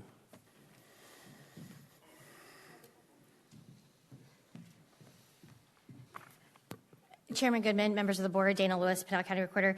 I'm taking this moment because I believe it to ensure that misinformation is not put out to the voters in Pinal County. I'd like to address one of the statements made. So after the election, voter outreach groups in droves reached out with stale information that they had in regards to ballots that needed to be cured. We explain to voters when we have a non-matching or a no signature or a ballot missing for the reject process, what they need to do to cure that ballot, how they can cure it, either coming into our office or doing other things. Only a member of the Pinal County Recorder's Office early voting cure team would reach out and make those statements or make those requests. But these voter outreach groups, again, reached out to people with stale information and the inability to successfully read our reports. So what they did, the people like, unfortunately, Ms. Alonzo, who had voted in person during the early process, they said her ballot, didn't count. That ballots that were canceled. So if somebody received an early ballot and then chose to go on Election Day and vote, that would show as a canceled ballot. So those people were being reached out. People even, unfortunately, they would say that they worked for the Pinal County Recorder's Office, which was in fact not correct. We did reach out to media in regards to this. I believe that there was even from both parties, they put out some messaging that this was not coming from the recorders across the state, that this was information that was going from voter outreach groups who were trying to get people to go out and cure, but they didn't know how to read our reports. And again, we come off of an election, with all of this great information. I don't want a little bit of misinformation to go out and people feel like their vote wasn't counted, because that's not what the case was. Thank you, gentlemen. Okay, thank you. Mr. Rett?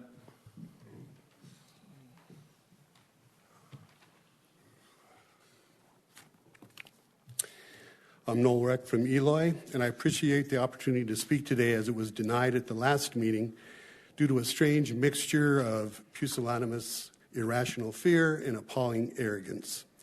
I wasn't happy about that censorship, and let it be known. I had something important to ask the board that was and is more than germane. Now 2 weeks have been lost off the short time frame surrounding my request. Once again, I asked the board to direct a study of the ramifications of Project 2025 and produce a report by January 1st detailing those ramifications and the county's planned response to them. I asked that Arizona Proposition 314 be included in that assessment. How will it be funded, and at what expense to other valuable programs in the state and county budgets? How will the county prevent papers, please, profiling and the multi-million-dollar lawsuits that follow? Please don't follow the path of despot Arpaio. Regarding Project 2025, what will the county do when veterans start to lose their benefits? When RFK Jr. puts out disinformation that, quote, no vaccine is safe and effective, unquote. When Head Start programs are defunded in the county, described as a child care desert. When we're not only worried about the amount of water we have, but how clean it is, as the EPA is picked apart until being completely dismantled. When communities are raided for mass deportations. While deporting an estimated 13 million people is logistically impossible, if implemented on a smaller scale, it will certainly sow distrust and fear within our communities and have extremely negative effects on our economy. Those are just a few of the concerns. There are many, many more, and time is of the essence. And my time here is short, and I want to talk about call to the public. A few years ago, problems with the call were assessed, a consultant was hired, and a sensible approach was taken to make the call less contentious with clear expectations and guidelines for all. In the heat of this election year, that has fallen apart. There's definitely been grandstanding of late, wild, fantastical mudslinging. I don't cast myself in that mold. I speak to specific facts, concerns, and possible solutions, just as I have today. Some fault lies with the board. There's been backsliding. Some members, as before, looking at their computer screens as citizens speak. One member likes to use his phone, keeping it down low where no one can see. Is it too much to ask as adults and professionals for your undivided attention? Blatant favoritism has also been shown to certain speakers. Lastly, there's a member who at the last meeting unbelievably taunted me from the dais while a presentation was being given because I admittedly made eye contact with him, stone-faced, unhappy about the censorship. The unprofessionalism shown is truly disgusting. You know who you are, you're not funny, and you need to check yourself. Responsible leadership and a renewed approach to call to the public can't come soon enough. Thank you. Okay, is there any others? Yes, sir.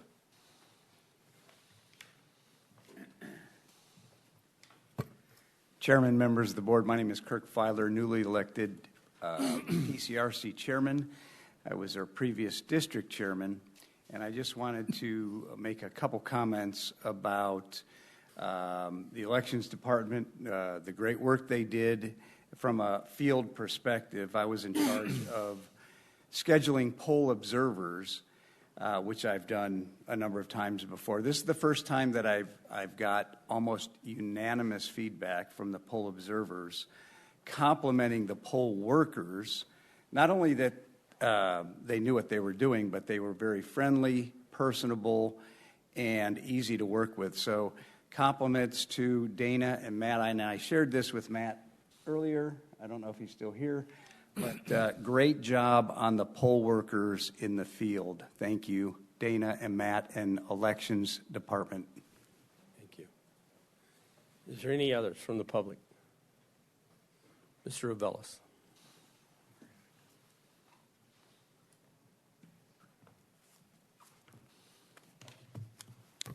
Roberto Reveles, resident of Gold Canyon. Mr. Chairman, members, congratulations to Dana Lewis and all of the employees of the county's elections office for ensuring a smooth election and for affirming that this presidential election, as the previous one, correctly reflected the will of the voters. It is time to bury the big lie. I hope we now turn our focus on the big truth that the election tested our public statements proclaiming devotion to truth, transparency, and accountability. And the truth is that the coming 4 years will test our devotion to the Constitution, to upholding support for equal justice under the law, to the rule of law, and most importantly, upholding the Constitution's First Amendment that Congress and this board will make no law abridging the freedom of speech. As the new presidency, the Congress and the legislature get underway, we must use our freedom of speech to examine and express ourselves on public policy issues affecting Pinal County. All public policy that's considered in this Board of Supervisors is germane. We are not a fiefdom separate from our federal system of government. Mass deportation of immigrants? Yes, germane. Abolition of the Department of Education? Yes, germane. Appointment on alleged child sexual abuser as Attorney General? Yes, germane. Appointment of an anti-vaxxer as head of Health and Human Services? Yes, again, germane. Germane to the authority and jurisdiction of those who support our federal system connecting government at all levels.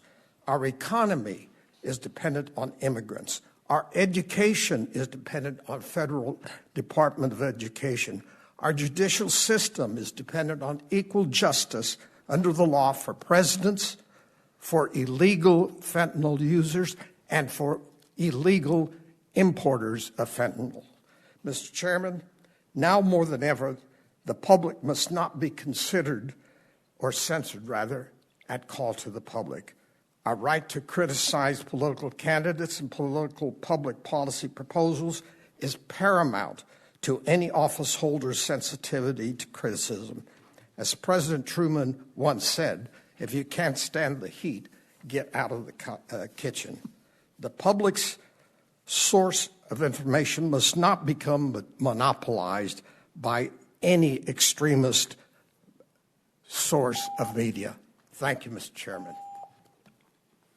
Thank you. Okay. Is there any others that would wish to speak? Seeing that there's none, I'm going to close call to the public, and we'll move on to item number 10. Okay, I just counted wrong, that's all. Item number 9. This is a public hearing and a discussion approval, disapproval of ordinance number 2024 PZ-013-24 in regards to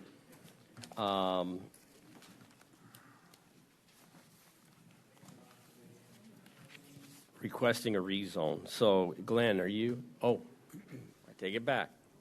Can you give your Val full name Lujan. and everything? Okay, Val. And then I did want to request, Chairman, 9 and 10 be heard together with separate motions. Okay, Okay, we can do that. awesome, thank you.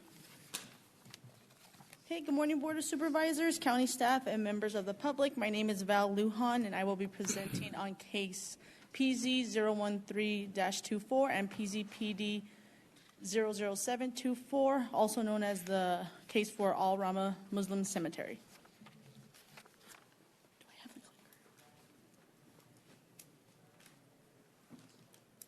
So a synopsis of the proposal is it is a rezone with a planned area development to allow for the continued location, but also an expansion of an existing cemetery. So we're taking it from zoning districts SR and GR to RU 1.25, again with that PAD layer on top. The size of the full cemetery development would be 24.74 acres. Location, we're at about northwest of Ramos Street and Highway 238. Owner is the Islamic Community Center of Tempe, and Omar Abdallah as the applicant. Both are here today. So just providing you the county map, showing you where the site is located. This is our case map that just shows the notice of hearing written at the bottom. The red area indicating the extent of our outreach for notices purposes, and then in blue highlighting the extent of the development. An aerial map, slightly outdated, that middle area is already developed, but again, that bordering yellow highlighted area would be where the entirety of the cemetery would be. Some site history and further details. So again, it is a rezone.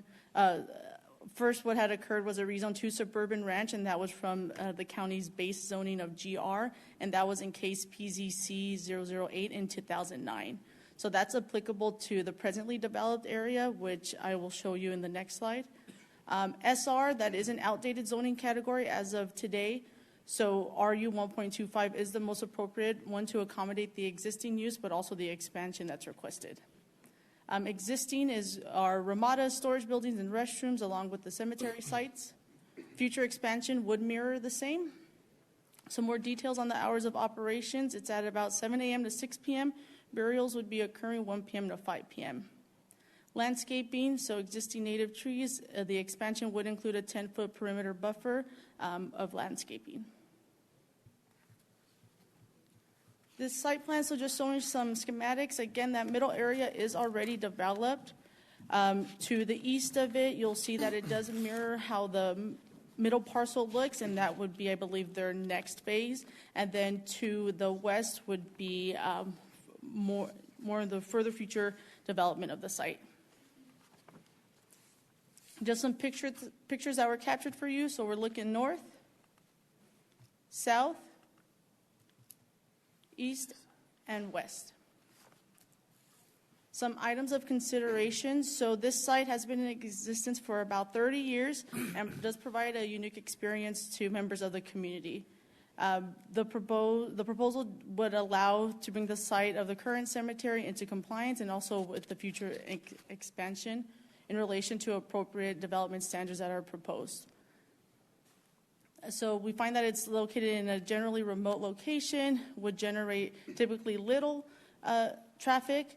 However, at the site plan level, if it's found that any type of traffic studies or anything further would be necessary, then it would be required at that time.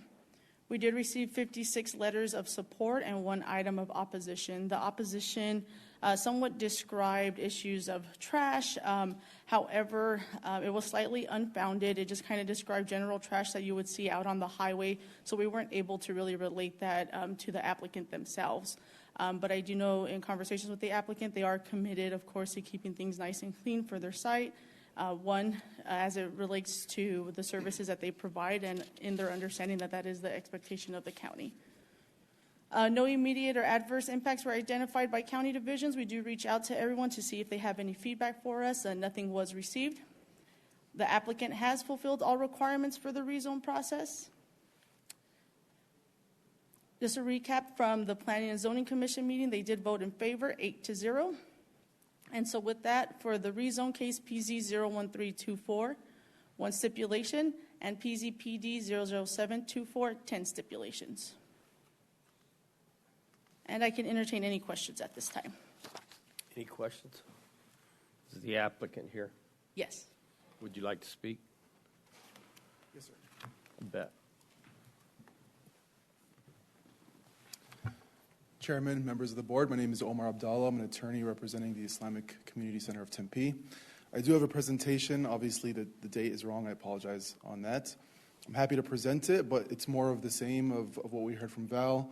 Really appreciate you and your staff's hard work in this, and I'm happy to present, as I said, or take questions as you prefer. Mr. Chair, I don't really have a question so much as this used to be in my district, and I know where we're talking about. It seems to me that years ago it had access issue, and that's been solved, obviously, and now we're moving forward. So I'm glad to see that it's finally all together and moving forward. But that's my comment. That's it. Supervisor Surtee? No. Good with whatever you, okay. I think we're good if you're good with that. I'm good with that, Chairman. Thank you. We might have questions for you a little bit later, okay? Sure, we'll be here. Okay. All right. This is, we'll take public comments for the two items. Is there anybody from the public that would like to speak? Wow, that's easy. Seeing that there's none, we'll close the public comment time. And let's get a motion moving forward then. Mr. Chair, I move that we approve item 9 as presented with one stipulation. Second. We have a motion and a second. All in favor say aye. Aye. Any opposed? Unanimous. Item number 10. Mr. Chair, I move that we approve item 10 as presented with 10 stipulations. Second. Okay, motion and a second. All in favor say aye. Aye. Any opposed? It's unanimous. Thank you. Oh, thank you. And I like the looks of that. It looks good. I like it. Item number 11. This is a public hearing and discussion, approval, disapproval of resolution number 2024 SUP 008-24. This is a resolution to approve, it's a special use permit by Shannon McCrae. And this is in districts, I'm not seeing, okay. Anyway, oh, there you are. Good morning. You go ahead and present Chairman. it to us then. Patrick J. Roberts, Senior Planner, here to present case SUP 00824. This is for the vertical bridge 5186 tower. And just to clarify the agenda item, this is for a new tower in District 1. So this project is a request for a new special use permit to request installation of a new wireless communication facility. The size of the property is 5.07 acres and is located off of East Heritage Road and west of North Mitchell Trail in Santan Valley. The owner of the property is Keith Larson, the owner, and the applicant is Shannon McCrae, representing State 48 Consulting on behalf of Vertical Bridge. This is a map showing the approximate location within the county where the tower is proposed. This is a vicinity map showing the surrounding zonings of the parcel. This is currently a GR parcel under consideration. This is an aerial map showing the property in question.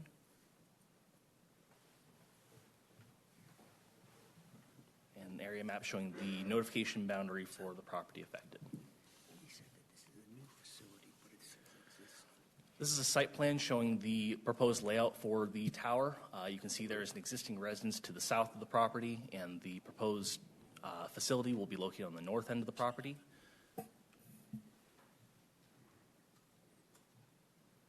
This is an elevation graphic showing the approximate layout of the tower going forward. Excuse me, Mr. Roberts, I do have a question because this item says existing wireless, but you stated it's a new wireless. Correct. So that was a mistake on the behalf of the agenda, but the rest of the documentation conveys a new tower. Okay. So there's not one there This now. is not an existing facility. This is a proposed new facility. Okay. Okay. So do we, if we, okay, all right. Never mind. We got it. Apologies. We've got our script. All right. So this is an elevation graphic showing the approximate layout of the stealth facility proposed for this tower. Some items for consideration. The stealth design will minimize visual impact to the residential neighbors. Traffic impacts for wireless facilities are minimal and only occasional maintenance is required. The proposal will contribute to improved cellular network service in the area. And to date, no letters of opposition or support have been received. Staff is recommending 13 stipulations on this case. And at this point, does the board have any questions of staff? Any questions? I think we're good. Representative from the applicant is also available to answer any questions. Okay.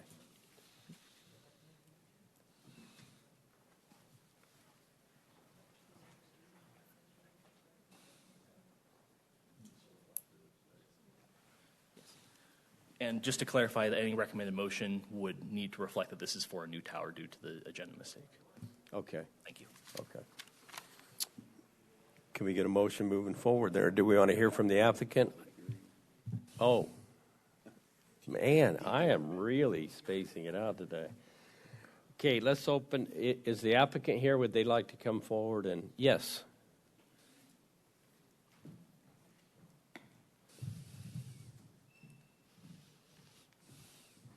Good morning. I am Tiffany. I am here on behalf of the applicant. I am with State 48 Development Consulting, and then I was just going to run through this quick slides for you guys. So, as mentioned before, this is a new wireless facility that we intend to build. And this will be located on parcel 200-24-041A, and this is zoned as general rural. And the tower is going to be designed as a stealth design, which is a mono elm, and it will be located in a 50 by 35 foot CMU wall compound that will be 8 feet high. The proposed height of the tower is 85 feet to the top of the steel, and then there will be an additional 4-foot lightning rod at the top of that.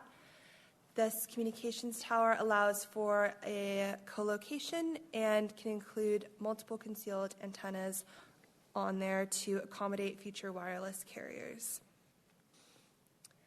So here is a site plan, an overall site plan of the design.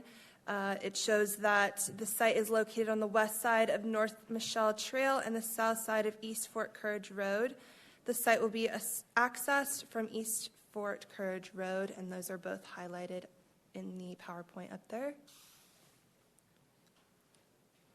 This is to show you guys the setbacks from the property lines. So the setback to the north side is 110 feet and 2 inches. To the south side, 526 feet and 3 inches. Setback to the west is 198 feet and 8 inches, and setback to the east is 134 feet and 11 inches. So this is an enlarged site plan for you guys to reference, and the tower will be placed in the middle of the compound. And as shown there, there is a 10 by 15 concrete pad for associated ground equipment. And there will be a 4 by 9 concrete pad for an emergency backup generator. And then just a note here, that backup generator will cycle only once a week and for a total of 15 minutes. And it'll emit a noise level around 75 to 85 decibels, which is about as loud as a car passing by you. So it's not very loud and it doesn't last very long. And it will not impact the surrounding properties or the resident areas nearby. So, as mentioned before, this is a stealth design, and according to Pinal County's Code of Ordinances, specifically Chapter 2.205 on wireless communications, the goal is to regulate the placement of these facilities to protect the integrity, character, and identity of the neighborhoods. The ordinance encourages co-location, stealth design, and camouflaged facilities while maximizing the use of existing towers and minimalizing visual impacts. So in line with these guidelines, Vertical Bridge has proposed a mono-elm tower with an overall height of 89 feet. This design will not only accommodate the initial anchor tenant at the height of 80 feet, but will also allow for future co-locators of 2 additional carriers at the heights of 68 feet and 56 feet. This approach will effectively reduce the need for future towers in the area, aligning with our commitment to responsible development and neighborhood preservation. So as shown here, this is an elevation slides from our construction drawings displaying the north and east elevations. You can see at the bottom there that 8-foot CMU wall compound surrounding the base, and it will provide security and structure to the entire design. The tower is designed to look like a mono elm, as mentioned before, and the rads that were stated on the previous slide are highlighted there. The call out at the top of the tower indicates the initial carrier tenant's rad of 80 feet, and rad means center line, and then the subsequent carriers who would co-locate below. I know it's a little hard to read there, but so it's like first three on the left-hand side. And then here is another view of the elevation showing the south and west sides. And then these are some photo simulations just showing you guys how it would look.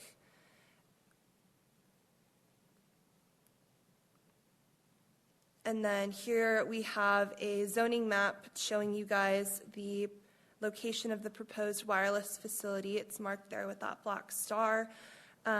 We chose this location because T-Mobile identified a coverage gap in this area, which has led us to propose this new wireless facility to effectively address this challenge. Our RF engineer is here today. His name is Tyler Ross, and he will provide further insights into the coverage and components that are shown in the presentation. And then I have an aerial view of the proposed site. Again, that black star is right there. And we just wanted to let you guys know that after thoroughly reviewing the parcels within the desired radius, we determined that this would best meet the initial tenant coverage requirements. This location is surrounded by industrial, local businesses, and residential zones. As a result, this will benefit the businesses, residents, visitors, and travelers along East Hunt Highway. And while we considered multiple locations, many were not viable and did not align with the coverage objectives. And we had initially held a neighborhood meeting on February 1st, 2024, which was attended by 11 community members. All of these attendees expressed strong support for the facility, and they shared their frustrations with poor coverage in the area, dropped calls, and slow internet, and this negatively impacted their lives. And then if you guys have any questions for me, you can address that now. If not, as mentioned before, we do have an RF engineer, Tyler Ross, here to continue the presentation, just describing the radio frequency design analysis. Any questions? Do you happen to have coverage maps showing how this will improve the coverage? I'm guessing he's going to have something like that. Good morning, Stover. Good morning, Mr. Chairman, Vice Chair, members of the board. My name is Tyler Ross, as mentioned. I'm an RF engineer here to discuss the necessity of this tower from an RF standpoint. So when we have a cell phone tower, we have one of two main objectives. One is going to be capacity, and that's going to be seen more in your metro areas like Phoenix or Tucson, where there's plenty of towers, but due to an increased user base, we need another tower to help offset that. In our case here with this tower, we're going to be looking at coverage, and that's going to be providing service where service does not currently exist or we have really poor service. And I am going to try to be as brief but informative on this as possible, so bear with me here. There are a number of slides, but I am going to try to move for the sake of time for everybody. So again, the objective of this site, coverage, and the importance of having new coverage in an area like this. I have some data points here. 96% of Americans approximately own a cell phone. 57% of American homes exclusively rely on cellular phones. And approximately 84% or more of 911 emergency calls are made from a wireless device. This is just more repetitive information. The 85-foot mono elm tower with the center line for the antennas at 80 feet for T-Mobile. Again, why here? We have a lack of coverage along Hunt Highway. Indoor services, what we'll see on the plot maps that were requested shortly here, are going to show that we have a significant amount of lack of coverage in the area. And we also have an uptick in the amount of users, even across rural areas in Arizona. So here's a zoom in of the proposed site with the green pin kind of hard to see there right in the middle. And we zoom out, and this is just showing in reference to the existing 3 T-Mobile sites where the proposed is kind of centralized among the 3, with the nearest being a little over 4 miles away. This is cell mapper data. This is crowdsourced data gathered from actual T-Mobile customers showing that along where the proposed tower is, we have a poor service quality in that area, mostly along the highway, and then there's like one little dot there, but anything in really dark green and then going into the orangish red is not good. This is open signal. This is another crowdsourced data gathered from T-Mobile customers in the area. Here we can see green is good, red is bad. We don't have a whole lot of data near the proposed tower, but what we do have is all showing red. And here are the coverage maps. This is reference signal receive power. This is going to show the power level at any given point from the tower. And to summarize, what this is showing is anything in green, you can expect that your cell phone is going to work indoors. You'll have good coverage whether you're inside your home or another commercial building. Anything in yellow, you can expect adequate service within your car. And anything in the red is going to be you standing outdoors to get an adequate signal. So as you can see, right where the tower is being proposed at, everything's red and then surrounding is yellow. That's the way it is currently. Yes, sir. With the 3 towers currently active today, this is how it is using our propagations. And then this is propagations with the proposed tower, filling in significantly. A lot of the red is now green or yellow. And this is for our low-band services. This is the lower frequency, and it extends pretty far out. I also have prop maps for our mid-band, which provides higher internet speeds and such for the cellular devices. It doesn't penetrate as well or travel as far, so you're going to see right now we have where the red was on the low band. Here for mid-band, some of that red's just completely blank, meaning a lack of coverage. And then showing this is on air today, and this is proposed with our mid-band as well. So as you can see, there's a significant increase in coverage quality given this new tower being built or proposed. This is just some information. It always comes up, some concerns about, hey, if we're having another cell phone tower, what does that mean for us? We have a spectrum of electromagnetic energy, and radio waves fall on one end of that spectrum, which is called non-ionizing energy. And these waves do not affect human DNA. The byproduct of this is a dissipation of heat. And some examples of this are coming from your car radio, your television, TV remotes, light bulbs, baby monitors, cellular phones. But when you use these devices, they typically heat up, and this is why. Ionizing energy would be things like when we go to the dentist, we all love to get those x-rays done every so often. They put a lead vest on you, and they step outside, usually around a brick wall, and take the pictures. And the reason is because the energy coming from the x-rays is ionizing, which means it can and does damage human DNA. It's dangerous for us. But that's on the other end of the spectrum, so I just wanted to point out those are 2 totally different things here. The FCC has also created general public and occupational limits to exposure of RF energy. Occupational is not going to apply so much here. That would be more if we had our cell tower on a rooftop.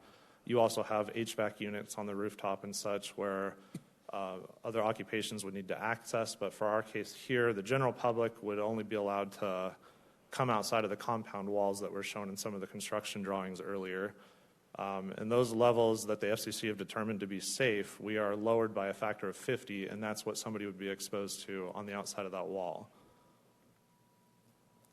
And again, here's the same picture, but down there at the ground outside of the shelter is where the general public can access.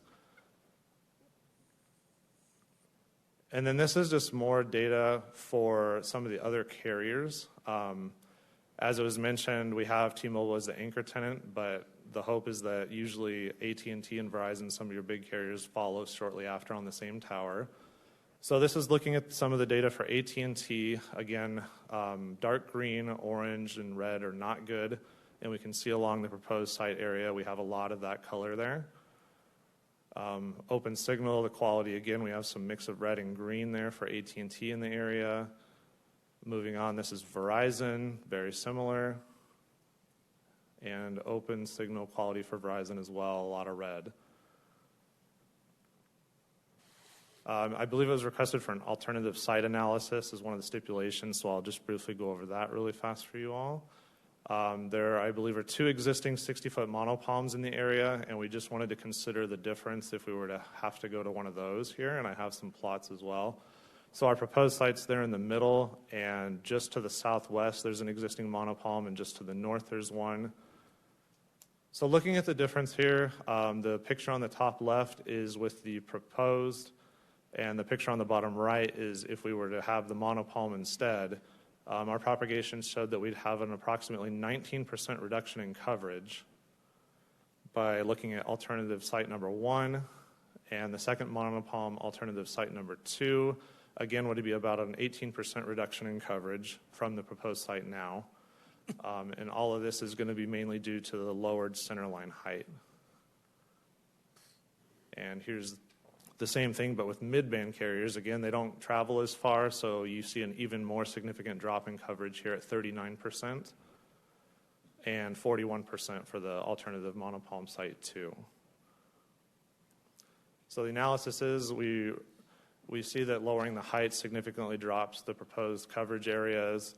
Lowering the antenna heights provides a significant loss in coverage.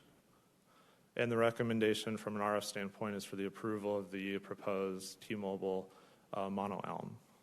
Are there any questions? Any questions? Nope. Thank you. Thank you. Okay, we have a public hearing component of this. I will now open the public hearing. Is anybody from the public here that wishes to speak? Okay, seeing that there's none, I'll close the public hearing. And can I get a motion moving forward then? Mr. Chair, I move we approve item 10 as presented. 10 or I'm 11? sorry. Back up.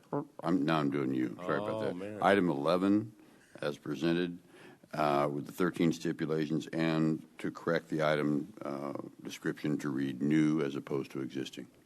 Second. We've got a motion and a second. All in favor say aye. Aye. Any opposed? It's unanimous. Thank you. Thank you. And then just for the record, my last name is Pissell, so it's Tiffany Pissell. Thank you. Thank you. Okay, item number 12. And I think, are we doing 12, 13, and 14 together? And then we'll take separate votes. Okay. This is a public hearing and discussion approval, disapproval of ordinance number 2024-PZ-PD004. You're on, baby. Thank you, Chairman. Good morning again. Patrick Zay Roberts, Senior Planner, presenting 3 cases for Sonax Solar. These cases are PZPD 00424, an abandonment of an existing PAD, PZ 04823, a rezoning of the subject property, and PZPD 01723, a new PAD overlay. So these 3 cases cover the PAD severance from the existing Sawtooth PAD approved under PZPD 05298 for 1,887.5 acres. Of that existing PAD, 192.5 acres will remain as part of the existing Sawtooth PAD and lies outside the project scope. This is also for a rezoning of properties on that same 1,887.5 acres from GR, SR, CR2, CR3, CR4, CR5, CI2, CB1, and CB2, all to I3. Finally, the planned area development overlay is to request that a PAD overlay be applied to those 1,887.5 acres to allow the solar energy and BESS uses and to restrict all industrial uses on the property. So this property is located west of Sunland Gen Road and south of Arizona City. The property owner is, Arnaldo B. Burial, and he's being represented by Enel North America, Matthew Pagan, and Rose Law Group. This is a list of the parcels affected by the proposed rezoning. This is a map of the approximate location of this rezoning project. A vicinity map showing the surrounding zonings surrounding the property. This property is located north of Silver Bell Estates and to the southeast of the Sawtooth Mountains. This is an aerial image showing the proposed site location. and a case map showing the notification boundary for notified residents.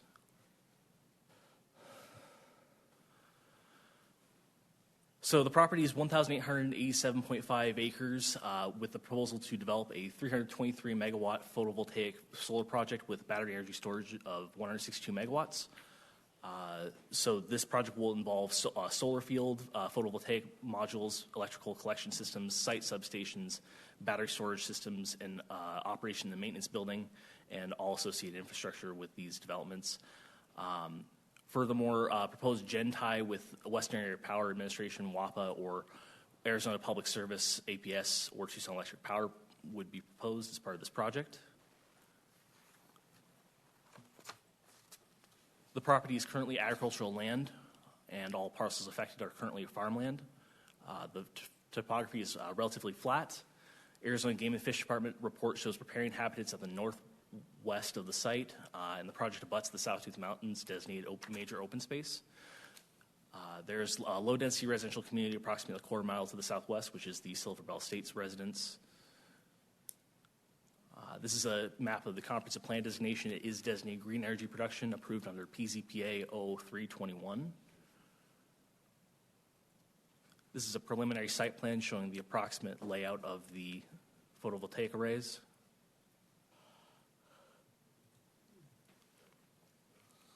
This is an image looking north and south on Sunlin Road. And east away from the site, and west across the site towards the Sawtooth Mountains. This is a map showing the site posting locations on public roadways that were performed to meet county standards. So some items for consideration. Sonax Solar is largely upholds the pursuit of the goals and objectives identified in the comprehensive plan designations.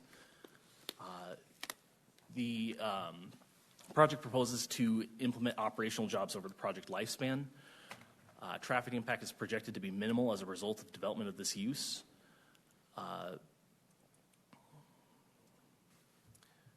We have one letter of support from Jeff Heaton, the Fire Chief of Arizona City Fire District, stating the following points. Incorporation of the applicant has participated in incorporating advanced safety protocols for their fire district, provision of specialized training to responding agencies, and enhances economic resilience and energy reliability in the area. We also received 3 separate letters of support, one from an active farming property to the north of the subject site, stating low water use compatibility, solar use is less intrusive or intensive than the master plan residential zoning currently applied. And then we received 2 letters of opposition as well, discussing concerns regarding loss of agricultural land and farmland, a concern relating to declining property values, concern of fire hazard from this development, desire to retain open space, concern of flooding of local roadways, and concerns of increased dust due to land disturbance. So this project is proposed, 1 stipulation for PZPD 00424, 1 stipulation for PZ 04823, and 16 stipulations proposed for PZPD 01723. At this point, does the board have any questions of staff? Supervisors McClure. Thank you, Mr. Chair. Just so real quickly, Mr. Roberts, the flooding issue. The road floods regularly down there to the north. I know because the people that live in Silver Bell can't get in and out. But this area here, it seems to me that this solar farm is built outside of the flood zone, so it shouldn't bother the flood zone. Will anything be done there to help the water to be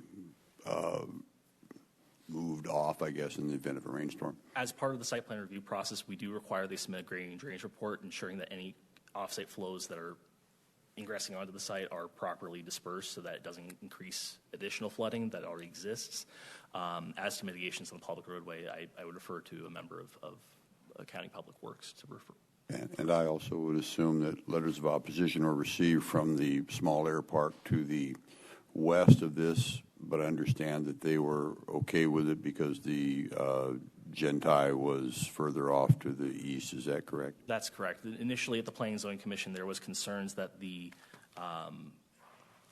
development of the Gentai lines would impact the aviation operations of the site. That applicant met with the applicant met with that property owner and clarified the locations of the line setting proposed, and that neighbor actually submitted a letter of support for this case. Okay, thank you. Any other questions? Okay. Is the applicant here? Oh, and just to clarify for this site, this is for District 4, and that should be reflected on the motion. Thank you. Thank you, Patrick, and Chair and members of the board. My name's Jordan Rose with Rose Law Group, and thank you for having us today. I'm here with Matt Pagan, the business development lead for NL, and we're very honored to be representing them, and Jennifer Hall, senior planner, project manager in my office. Again, for the second time in a month, I guess, I'm coming to you with a downzoning. So I'm not sure if that's going to be a habit, but in any case, in this particular case, you have already approved the major comp plan change. And so this is just following along on that 2021 decision that you made where you changed the comp plan to green energy production.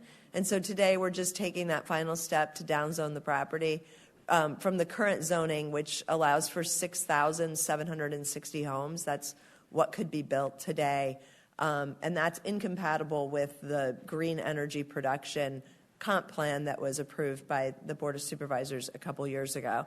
So I appreciate that we have lots of neighbors here in support. I think Matt from the company has done a great job at being a great neighbor, and he'll continue to do that. I think they're in support because we use less water, we have less traffic, and it's much less intense of a use. So I'll save my time for any questions, and thank you so much for working with us on this. Go ahead, Supervisor. Was I interrupting you? No, never. Okay, thank you, Mr. Chair. A quick question, and maybe it's for Chief Heaton out there that's sitting. Will this property be annexed into the fire district, or will it just merely be covered by? Chair and Vice Chair, yes, we intend to annex into the fire district, and I know the Chief is here to speak to that. So that would help tremendously with their budget. I would imagine so. Okay. Yes, I won't put words in his mouth. I can see him nodding. I'm good with that. Okay. Not qualified to speak for the fire chief, that's for sure. Okay. Okay, thank you. Maybe later we might have some more. Okay, this is a call to the public. I'm going to open up the public, and we're going to listen to all three of these. So if you have anything to say in any regards to any one of the three, now's the time to say it.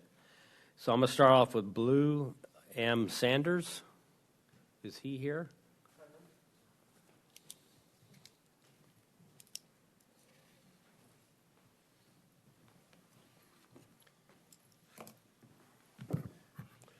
Good morning, board members. I am Blue M. Sanders II. I actually live in Silver Bell Estates, and I'm the only lifelong resident. I'm actually born and raised in Silver Bell Estates over 50 years. I have driven by this proposed site my entire life. And to go ahead and rezone it for this purpose, I'm in favor of it because it would go ahead and lower the water usage, to go ahead and bring an additional 7,000 residents to that area. Currently, Sunland Inn Road can't even handle the current traffic in Arizona City, much less an additional nearly 7,000 residents in this area. So I'm completely in favor of that. Born and raised in the area, I have seen the light pollution encroach upon Silver Bell so much, and if you don't change it, that amount of additional light from additional houses would go ahead and just completely eliminate our rural setting and being able to see the night skies and being able to see the Milky Way. So, again, being a lifelong resident, I am completely in favor of this. Okay. Thank you. Thank you. Appreciate you coming. Is it Michaela Barrios? Did I pronounce that right? Yes. Oh, good. Hi, and thank you for allowing me to come and speak today. I am a resident of Silver Bell. I have been there for approximately 4 years. And I would say that I am totally in favor of the solar panels. For one, they do not commit a crime of any kind. For two, they do not emit any noise. They also don't emit any light. Over long term, the ground that was farmed beneath them shall actually be improved upon, according to the study of Arizona University. So in that sense, we live out there because we want to be left alone, and 6,700 houses will definitely have traffic of at least 2 cars per household, possibly 3. The pollution to the air, and as Blue had said, there's no way it can handle that traffic coming through Arizona City. It's a one-way in, one-way out. It's not going to affect our flooding or our weather in any way, shape, or form. So I'm totally in favor of the silent neighbor that we're about to have. Thank you. Thank you. Could you state your name for the record? Michaela Barrios. Okay, Michaela. Okay. The next one I have is Sean Blake.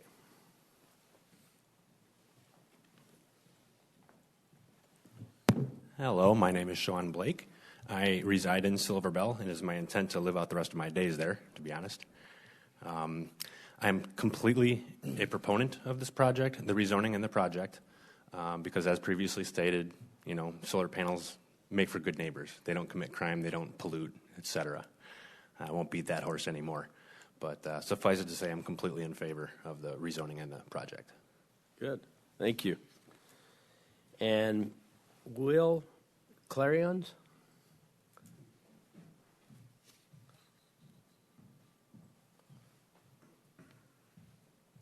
Good afternoon, gentlemen.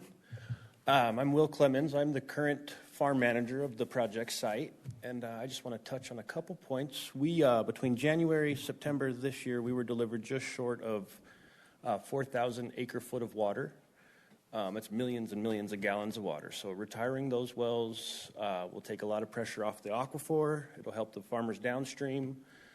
And yeah, I think it's exciting to bring higher paying jobs into the area.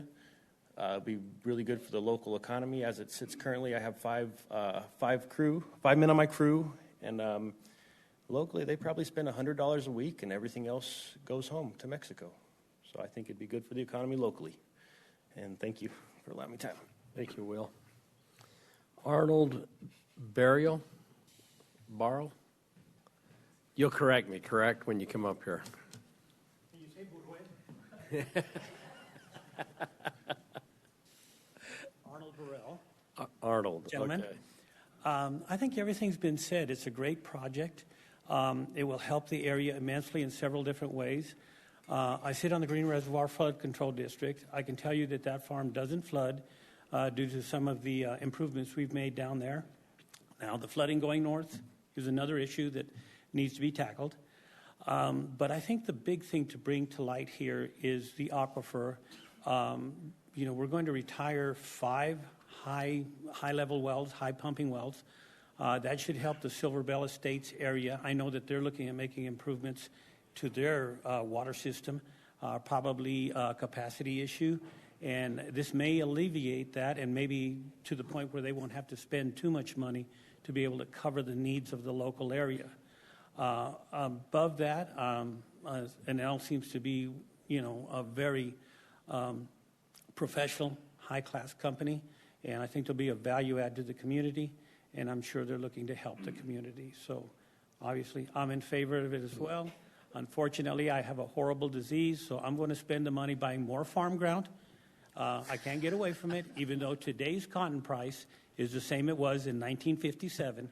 I'm going to sign up for more brutality. So you won't lose the farmer, okay? Thank you for your time. All right, thank you. I'm reminded of when I started farming, somebody said, you know how you make $1 million in farming? Start with 2. Is there any others that would like to speak? Okay, seeing that there's none, we'll close the public hearing. And any questions of anybody? We're good to go? Can we have a motion moving forward? And we'll take each of these items individually. Thank you, Mr. Chair. I move that we approve item 12 as presented with one stipulation. Second. We have a motion and a second. All in favor say aye. Aye. Any opposed? That one's unanimous. Item number 13. Mr. Chair, I move that we approve item 13 as presented with one stipulation. Motion, do we have a second? Second. Second. All in favor say aye. Aye. Aye. Any opposed? That's unanimous. Item number 14. One more time once. Mr. Chair, I move that we approve item 14 as presented with 16 stipulations and the correction to the item to read District 4 rather than District 5. We have motion. Second. We have motion and a second. All in favor say aye. Aye. Any opposed? Ayes have it. Unanimous. Good luck. You know what? It was good to have you as a public come out and speak in positive of a project, I'll tell you. You really did your work. Okay, now we're on to item number 15. Patrick, you're on this one, right? Okay. Sure am. Good afternoon now, Chairman, Vice Chair, members of the board. Patrick J. Roberts, Senior Planner, presenting case SCP-02223. Now, this one is for an amendment to an existing cell tower. This is a property that on a lease site on a 5.14 acre parcel. This is on the northwest corner of East Judd Road and Cooper Road in Pinal County. This is in the vicinity of the Magma Ranch subdivision. The owner for the property is TowerCom LLC, and the applicant is SmartLink, represented by James Casiola. This is a map showing the approximate location of the site. A zoning map showing the location on the commercial piece in the Magma Ranch subdivision. It's in your area, too. This is a vicinity map showing the surrounding zonings. An aerial map of the site. Me. You can see the tower at the southwest corner of the property. And a notification boundary for the property owners in proximity to the site. This is a site plan showing the layout of the existing tower. An elevation map showing the existing stealth of the tower facility. So this property was approved under previous case SUP 00521. No changes are proposed to the existing standards or requested. The stealth design will minimize visual impact to the residential zones. Traffic impacts for the wireless facility are minimal, as only occasional maintenance is required.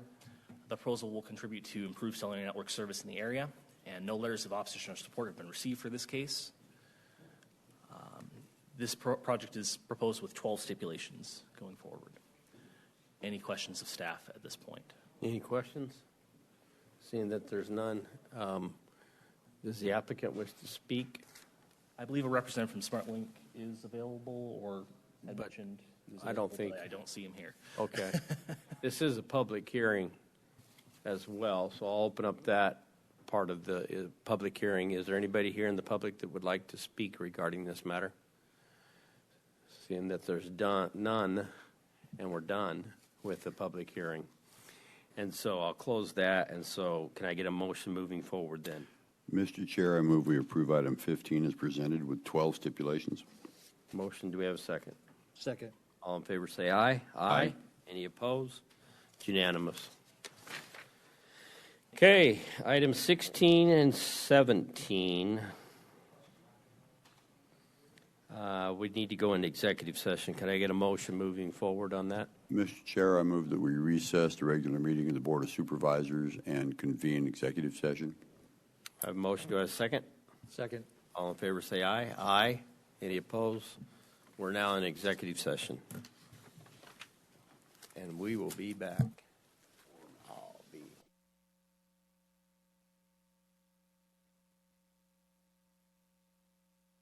I move we adjourn executive session and reconvene the regular meeting. Second. Second. All in favor say aye. Aye. Any opposed? Ayes have it. Okay. Item number 18 and 19. Do we need to take them both as Separately. Okay, separate votes. So let's go with 18 first.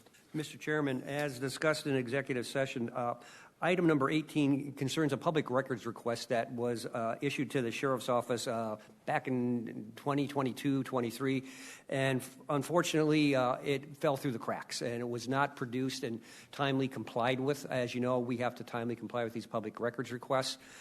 Just for context, from the county standpoint, today, as of this calendar year, the county has received 2,916 public records requests. That comes through the county. That does not include the ones that go directly to the sheriff's office or the ones that go directly to the planning department. So I wanted you to have those kind of numbers to know that we do the best we can, but occasionally one falls through the crack that we thought we had, that we thought we've complied with, that we didn't. And the respondent, the requester, waited, over a year plus, before they said, "Where's my records at?"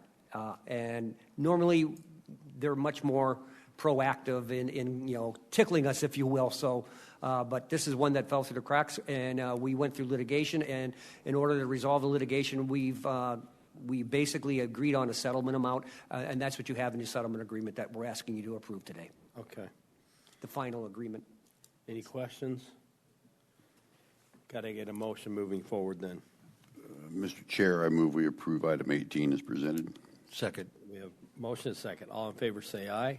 Aye. Aye. Any opposed? But there's more.